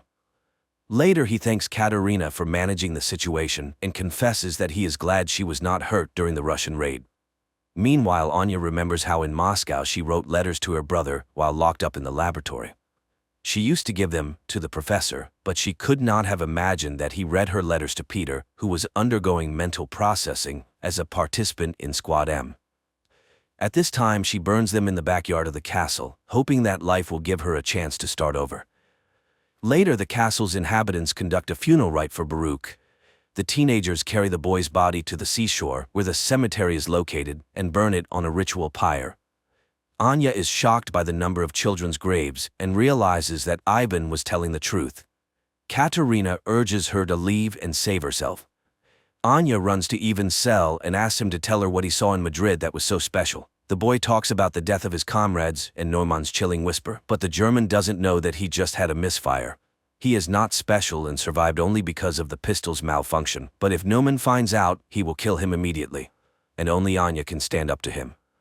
Out of the darkness comes Katerina, who has heard everything. She will let them go if they leave forever. Neumann is planning to sell the children to Canaris, and Anya can do nothing about it. They are weapons, and it is high time the Russian understood this. But Anya runs away while Katerina frees Ivan from his chains and advises him to make sure the German never finds them. Meanwhile in Moscow, Petrov enjoys his daughter's good mood, hoping she will meet another man, marry, and give him grandchildren. The girl is lively and cheerful, unaware that the photo under the dresser awaits its moment. At this time, Neumann orders the Russian man to be killed, and he goes to look for Anya.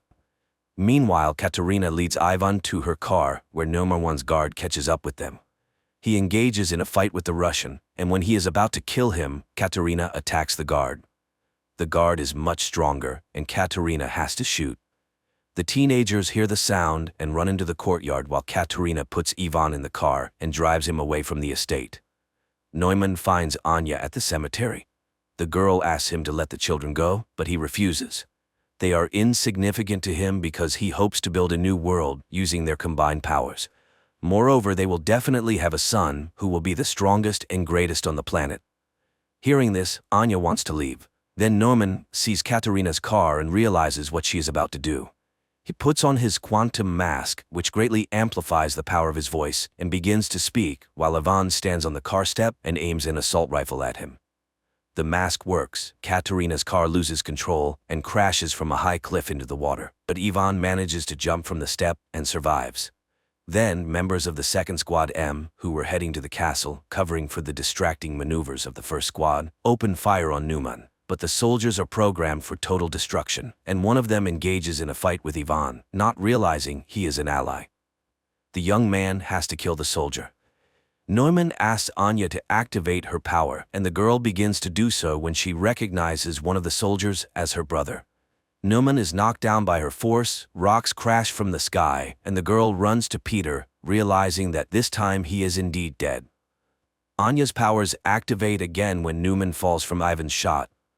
The girl mourns her brother as teenagers appear on the road. Ivan grabs Anya and drags her away while the children pick up Neumann's body and carry it into the castle. The Russians run to the airplane and manage to take off at the last moment.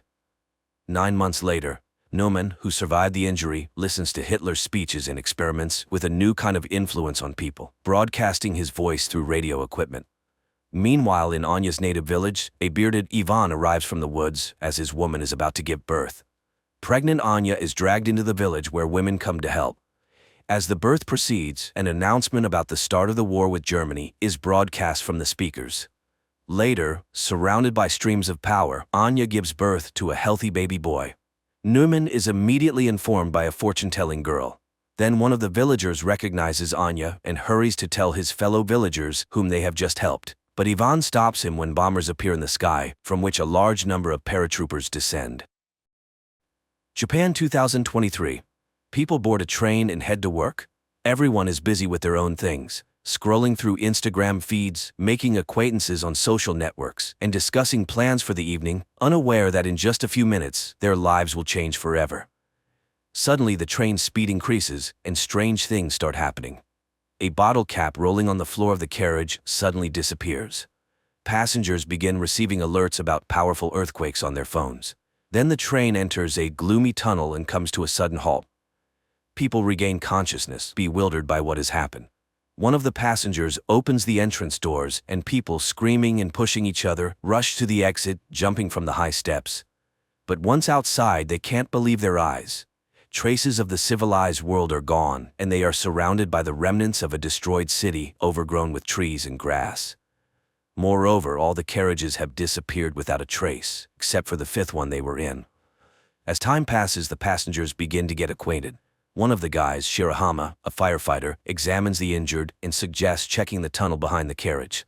He is joined by a girl named Katana and a guy named Hayashima, who also wants to understand what happened.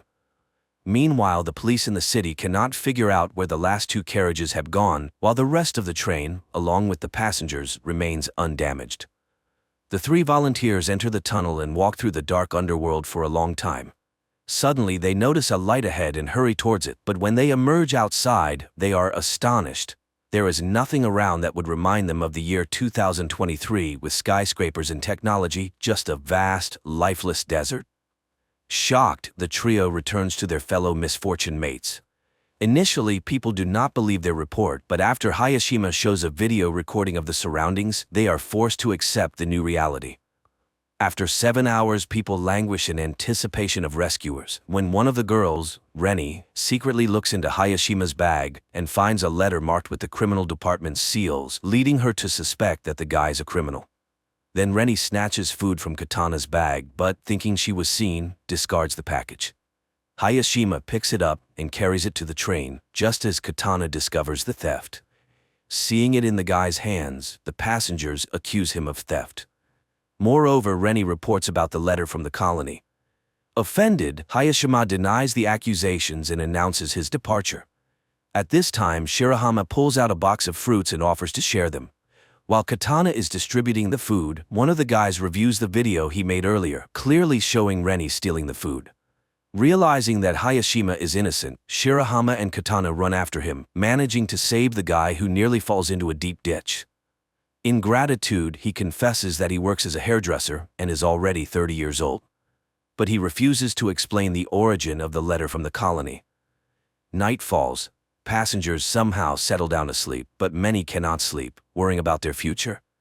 In the morning, people begin to realize that they may never return home. Shirahama tries to gather the scattering people, but a friend asks the guide not to take responsibility for others' lives. Then the firefighter confesses that because of him, his colleague was injured, losing the ability to walk. Now he believes he must help everyone he can. Together, they catch up with those who left and persuade them to return to the carriage to solve problems collectively. Seeing this, Hayashima remembers his brother who was in prison, and the letter in his bag was from him. Fate had it that he had to take on the upbringing of his younger brother, and he still feels guilty for his older brother becoming a criminal. Meanwhile, a couple of passengers explore the surrounding area and find the ruins of a high tower. This is particularly strange because the news reported its construction, which was supposed to be completed in 2026. And one of the passengers found a can in the forest dated that year. A biologist among them encountered a plant whose genetic modification takes 30 years. It turns out that they are in the distant future of Earth, and it's far from a joyful discovery. At the same time, in 2023, all channels are broadcasting messages about the disappearance of two carriages, which had at least 100 passengers. Night approaches, and many fall into despair, while Katana and Shirahama place plastic containers on the roof of the carriage, hoping for rain. In the morning, the biologist draws the others' attention to the dense greenery, which means there must be a body of water nearby. A group of youth sets out to explore the forest. Along the way, Hayashima confesses that his parents are criminals, and then the guy spots a frog. This means water is very close, but ahead are impassable cliffs, which can only be climbed with the help of ropes. The group returns to the train and, cutting wires, heads back to the cliffs. Shirahama climbs to the top and joyfully shouts upon seeing a waterfall, but looking around he is horrified. Instead of Mount Fuji, a sea stretches out before him. Returning, he tells the others about this, and people start to speculate what happened to their planet. At night, everyone goes to sleep, but the eldest passenger, Tanaka, goes outside and sees an unfamiliar person. But when he tells about it, No one believes him. Then it starts to rain, helping people to collect water and even bathe. Meanwhile, the biologist continues to study the surrounding fauna, finds several edible plants, and shows them to the others. And still, Katana manages to eat a poisonous berry, but fortunately, her poisoning is not fatal. The news that the girl has recovered has a sobering effect on the passengers. They finally realize that sitting still, they won't survive. People get to work and even make utensils from bamboo. Bank cards turn out to be decent knives.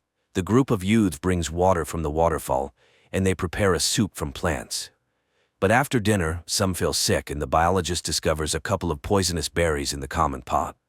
Someone remembers seeing Tanaka near the pot, who is not among them. Shirahama sets out to look for him, but stumbles, falls, and loses his torch. After a while, Shirahama returns without Tanaka, but with Hayashima's previously lost barber tools, which he had sorely missed. In the morning, the biologist announces to the people that he is going to look for a river, which should be nearby. His friends go with him. But in the forest, they encounter a stranger who injures the biologist and runs away. The guys carry him back to the train, where fortunately there is a medical student who provides the injured with first aid. The others help as much as they can and pray for the guy. Later, Tanaka unexpectedly returns from the forest. It turns out he worked for a security company and can show how to make traps around the camp. Reni asks Hayashima to fix her hair, and soon there's a cue for the guy. Meanwhile, Shirahama and Katana notice a teenager caught in one of the traps, but the youngster gets out on his own and runs away. The friends hurry after him and soon find themselves by the river, but the boy asks them to wait for him at the spot and disappears into the forest. Hayashima, noticing their disappearance, catches up with the pair. At this time, the teenager returns and leads the friends to carriage number 6, which mysteriously ended up several kilometers away from the 5th carriage. The passengers from the 5th carriage are welcomed by the leader of the group from the 6th carriage, Yumamoto. Their carriage was lucky to be near the river, where there was plenty of fresh water and fish. Moreover, among them was a builder who, under his guidance, they were able to quickly set up a camp and even build a kitchen and a toilet. The newcomers find the one who injured their biologist. He confesses that he did it out of fear, thinking they were going to attack him. He bows deeply, apologizing for his action. And Yumamoto admits that he believes a return to the past is possible. The man told them that in the early days, they found a small boat on the river, where he managed to fix the radio and catch a signal, apparently from Canada, where the year 2060 was mentioned. From what he heard, the man understood that in 2026 a disaster occurred. A huge asteroid fell to Earth, causing powerful earthquakes and tsunamis worldwide, instantly taking billions of lives. The dust thrown into the atmosphere blocked sunlight, leading to the extinction of the remaining species. But the main thing is that the asteroid didn't fall by chance. It was space debris, as besides state corporations, satellites began to be launched by anyone who fancied. One of the probes collided with a satellite, which in turn fell onto an asteroid, leading to a deviation of its orbit. So it was a man-made disaster. That's why it's so important to return to their year and change the future. Inspired by the example of the 6th carriage, the passengers decided to make a bath by the river. Meanwhile, Tanaka continues to deteriorate, making himself a doll from branches and talking to it. In the morning, the bath is ready. For the first time in many days, people bathe in hot water and wash their clothes. And the guys find a strange stone on the riverbank, which Yumamoto learns about. He sends his people to find it, but Reni notices strangers, and one of the guys lets slip that according to their leader, this stone might help them return home. The girls argue about the need to return, and Reni pushes Katana away. She falls and accidentally shifts a layer of soil, under which a dead body is discovered. Meanwhile, Tanaka reads in a newspaper an announcement about the search for a murderer in his description. At that time, Reni and Katana are attacked by guys from the 6th carriage, but Reni breaks free and runs to her own, where she tells about the found corpse, while Katana escapes from the guys through the forest. The 5th carriage decides to make weapons, while Shirahama and Hayashima run to the neighbors. But the girl is not there, and Katana meanwhile makes it to the boat. Yumamoto is forced to confess to the guys that he killed one of the passengers, who suddenly became aggressive and started attacking people with a knife. That's why he was recognized as a leader. The guys go home, hoping that Katana has returned, but she's not there, and the rest urge to go to the 6th carriage and punish the guilty. And the guys go again to look for the girl. Katana hides in the boat when Yamamoto comes in. He pretends to be calling an unknown station, but the girl sees that the wires are cut. The man discovers her and confesses that he doesn't want to return to the past because he intends to create a new society here. After that, he ties up Katana and locks her in the cabin, where her screams cannot be heard. In the morning, the passengers of the fifth carriage are just about to attack the neighbors when one of the women suggests backing up and looking for a building where they could hide. At this time, guys from the sixth carriage go to the neighbors to scavenge something, but they fall into traps. A fight starts when the rest of the sixth carriage's passengers arrive, and there are more men among them. The fight escalates into a real battle, which is stopped by the appearance of the escaped Katana, who accuses Yamamoto of lying. He is forced to admit to the deception, but he just wanted to keep people's spirits up. However, the passengers decide to exile the former leader. Before leaving, the man hands over a journal from the ship, which contains information about the tower that could help them return to the past. Meanwhile, those who went to search for the building reach the tower and find glowing asteroid fragments there. And in 2023, scientist Ray, after reviewing the video surveillance camera recordings, discovers that a wormhole appeared in the tunnel at the moment of the disappearance of two carriages, which apparently was the result of a distortion in the space-time continuum. The passengers study the journal found by Yamamoto and learn the exact date of the disaster. Moreover, they have an asteroid fragment that possesses a phenomenal magnetic charge. One of the passengers remembers how on the day of their departure, he saw something in the sky resembling a falling star. In the past, Ray, analyzing the same event, concludes that it was the flare from a supernova explosion. In the future, there's also an expert who explains that supernovas occur in space when a star reaches the end of its life cycle and explodes, releasing a massive amount of energy. Apparently, this created the temporal rift into which both carriages fell. It means they need to open this wormhole again. In the evening, a strong storm begins, forcing people to seek more reliable shelter than the carriage. Tanaka opens the rear doors leading into the tunnel. Unexpectedly, a strong gust snatches his doll and sucks it into the wormhole caused by the hurricane. But as soon as the storm subsides, the wormhole disappears. And in 2023, scientists find Tanaka's doll. Passengers in the future conclude that to summon the wormhole, they need a powerful energy source, for which they start looking for remnants of power lines. Digging up each post, the passengers find an electrical substation where somehow working equipment is preserved. They redirect enough electricity into the tunnel to stabilize the wormhole with the onset of the next storm, enough to return to the past. The storm starts at night, supported by the power of the substation. The wormhole opens, and everyone enters the carriage except Tanaka, who refused to return. The carriage is swallowed by the hole and races somewhere in space and time until its doors are opened by security service employees who say they have arrived on May 1, 2026, which means there are only a few months left before the asteroid falls. After going through quarantine procedures, the passengers tell the officials, presenting as evidence fragments of the meteorite and unusual plants from the future. Only the officials don't believe the stories about the upcoming apocalypse. Later, the internet buzzes about the incident. The time travelers find fans, which helps maintain interest in the traveler's story about the upcoming end of the world. Meanwhile, scientist Ray becomes convinced that the travelers are telling the truth, as he has also tracked the asteroid. One of the passengers posts an appeal on the internet telling ordinary people about the impending danger, and a passenger who held a high position in the government before the trip makes her way to the Minister of Defense. She listens to her former colleague and reports that the government believed them and is already preparing to launch a missile capable of altering the asteroid's trajectory to pass by Earth. Time passes, and the day of the catastrophe is about to dawn.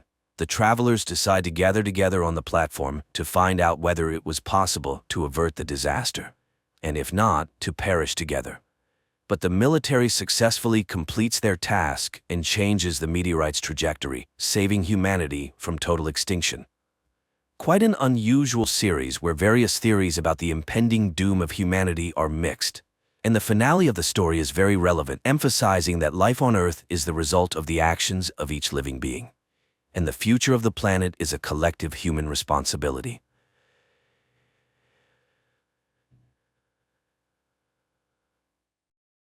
"1967.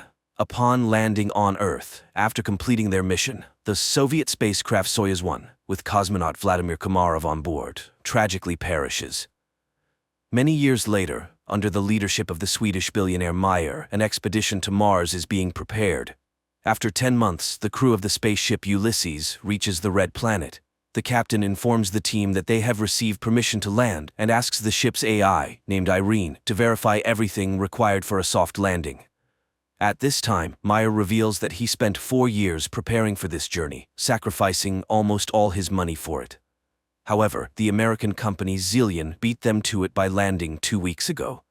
The problem is that Earth has received no news from the American crew, except for one video in which they ask not to come to Mars. A dispute arises among the crew members, but the captain declares that the landing will occur in any case, and people disperse to their cabins. With 30 minutes left until landing, AI Irene begins preparations.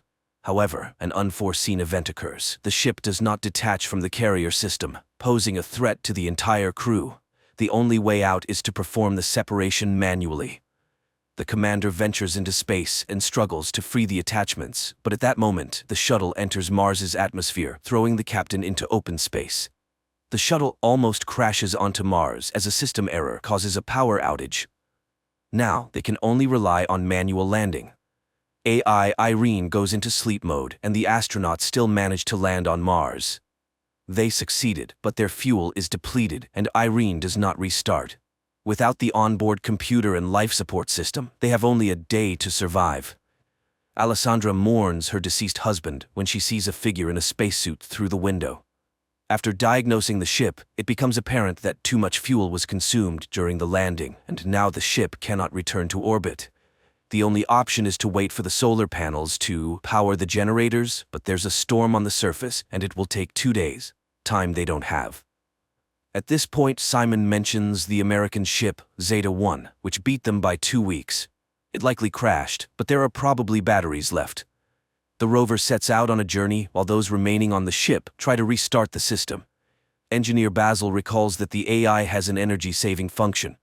He initiates a reboot, but Irene doesn't start. At this time, the rover finds the wreckage of the American spacecraft and one surviving solar panel, but there is no sign of the American crew. The astronauts head back but spot an unconscious person in a spacesuit. Despite their ship running low on oxygen, Jana insists on transporting the person. Nearby, they find the black box from the American spacecraft. The team arrives at the ship, but Jan refuses to let them inside, stating that 4 survivors are better than 8 corpses, so he won't open the doors. Alessandra tries to persuade the man when the discovered astronaut wakes up, and at that moment, AI Irene activates and opens the doors. Upon examination, the found astronaut knows nothing about the American crew, as he is Vladimir Komarov, a Soviet cosmonaut born in 1927 in Moscow, carrying out the orders of the USSR government. He doesn't know how he ended up here but is not willing to reveal any secrets. Komarov confidently answers questions that are consistent with his time, raising the suspicion that he may have post-traumatic stress disorder. The astronauts send a message to Earth and receive a response from the American corporation, Zillion, stating that there were no Russians in their mission. The crew of the Ulysses spaceship tries to make sense of the situation. How could Komarov, who died in 1967, end up on Mars after all these years? Is he a time traveler or an extraterrestrial? The psychologist is tasked with questioning Komarov first, and he confesses that he is hungry. Jana goes to get food while the others try to understand what has actually happened. Basil suggests the idea that Komarov was waiting for them. Meanwhile, Vladimir is eating the food brought by Jana when the woman confesses that he died 50 years ago and his family buried him long ago. Komarov takes this news rather calmly. In the meantime, the state of the ship, although it has reached stability, remains unreliable because the engines do not work and there is no fuel. So, leaving is impossible. The crew continues to keep an eye on Komarov, but he behaves calmly until he suddenly disappears. Simon searches the ship, but it yields no results. That's when the people discover that his spacesuit is missing. A part of the crew follows the heat trail tracked by Irene. The group, led by Simon, leaves the rover and continues on foot when Alessandra reports that Komarov's DNA analysis showed the presence of a third strand. He is not human. And then they catch up with Komarov, who leads them to an unfamiliar structure with a small stone pyramid on it and tells Jana that Mars has been waiting for them for a very long time. At the same time, Goldstein, the founder of the Zillion Corporation, whose ship was the first to arrive on Mars, is informed about the discovery of a person on the Red Planet who couldn't have gotten there naturally, suggesting that he was created on site. However, only AI could survive for such a long time on a hostile planet for humans. This implies the need for further study. Meanwhile, Komarov cannot explain how he opened the door and found himself in the location where they discovered him.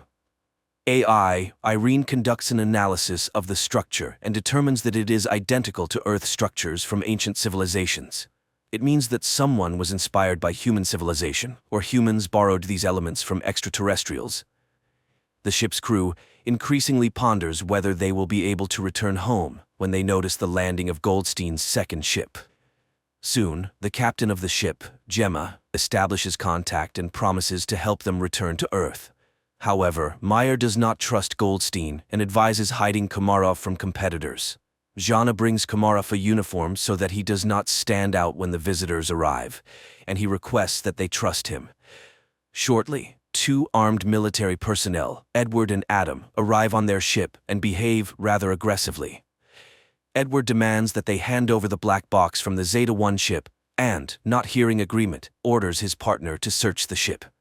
Meyer hands over the found black box and they depart. Meanwhile, chemist Eva reports that the stone found on Mars consists of an alloy that does not exist on Earth.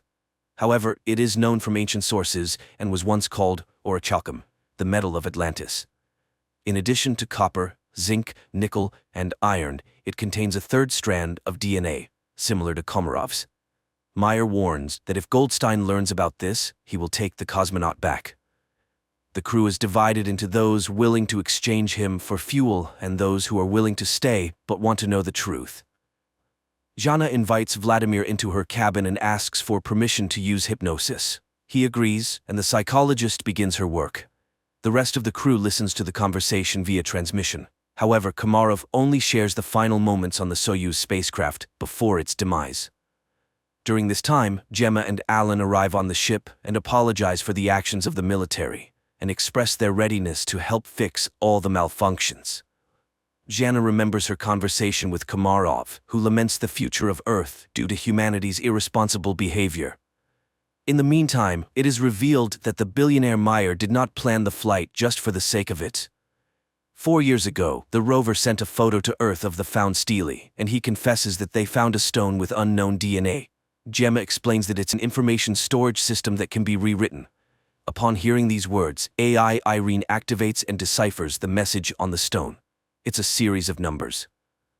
At this time, the hesitant Jan leads a mutiny. He doesn't trust Meyer, who warned them about Zillion. But now, the Americans have come to their aid, and their leader, as it turns out, concealed the true purpose of the flight. He is ready to switch sides to Goldstein, who is willing to do whatever it takes to combat his terminal illness. Later, engineer Basil informs Meyer that Komarov is the same kind of program as the stone they found, but the most crucial revelation is that he deciphered a copy of the black box from Zeta-1, which shows that the oxygen on the ship was cut off at the moment when one of the Americans struck Komarov. This means he was there. He also activated AI Irene when he boarded their ship. After the conversation, Meyer shows Jana the photos they received 4 years ago from Mars, which, when decrypted, revealed Jana's face. This is why he brought her on the expedition. The woman is disappointed. Meyer played everyone. Suddenly, she sees herself in her father's house, where Komarov tells her that she is the link between Mars and Earth. He has been waiting for her for thousands of years, and now he will prepare her to make a difficult decision. He provides coordinates on Mars where Jana should go. Meanwhile, on Earth, scientists inform Goldstein that Komarov is the equivalent of a computer, and he himself is a biological machine. They are ready to transfer his brain into Komarov's body, but cannot guarantee the preservation of his personality. However, Goldstein is ready to take any risk to get rid of his terminal illness. Meanwhile, Jana leaves the ship despite Simon's protests.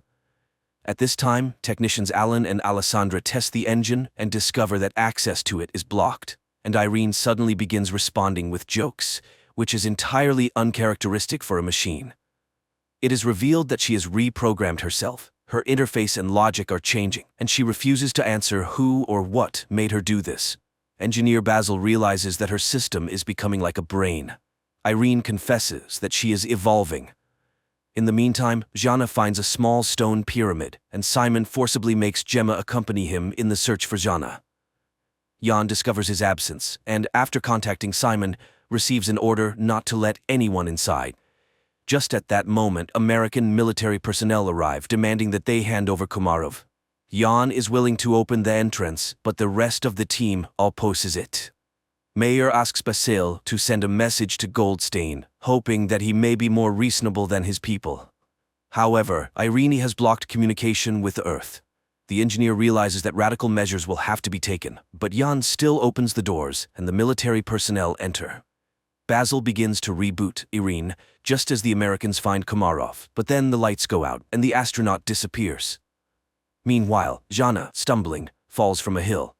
She regains consciousness but discovers that her leg is trapped between rocks, and she cannot free herself. At this moment, the enraged military officer demands that the crew explain where Komarov went. He begins to beat people, demanding to summon the captain. Desperate, Jana screams, "Is her destiny to die in a pit on Mars?" But she is found by Simon and Gemma. Alessandra notices an approaching storm. The military officer is preparing to leave the Ulysses ship, leaving the people in danger. Suddenly, the lights start flashing, and the newly appeared Komarov asks to take him back to Earth.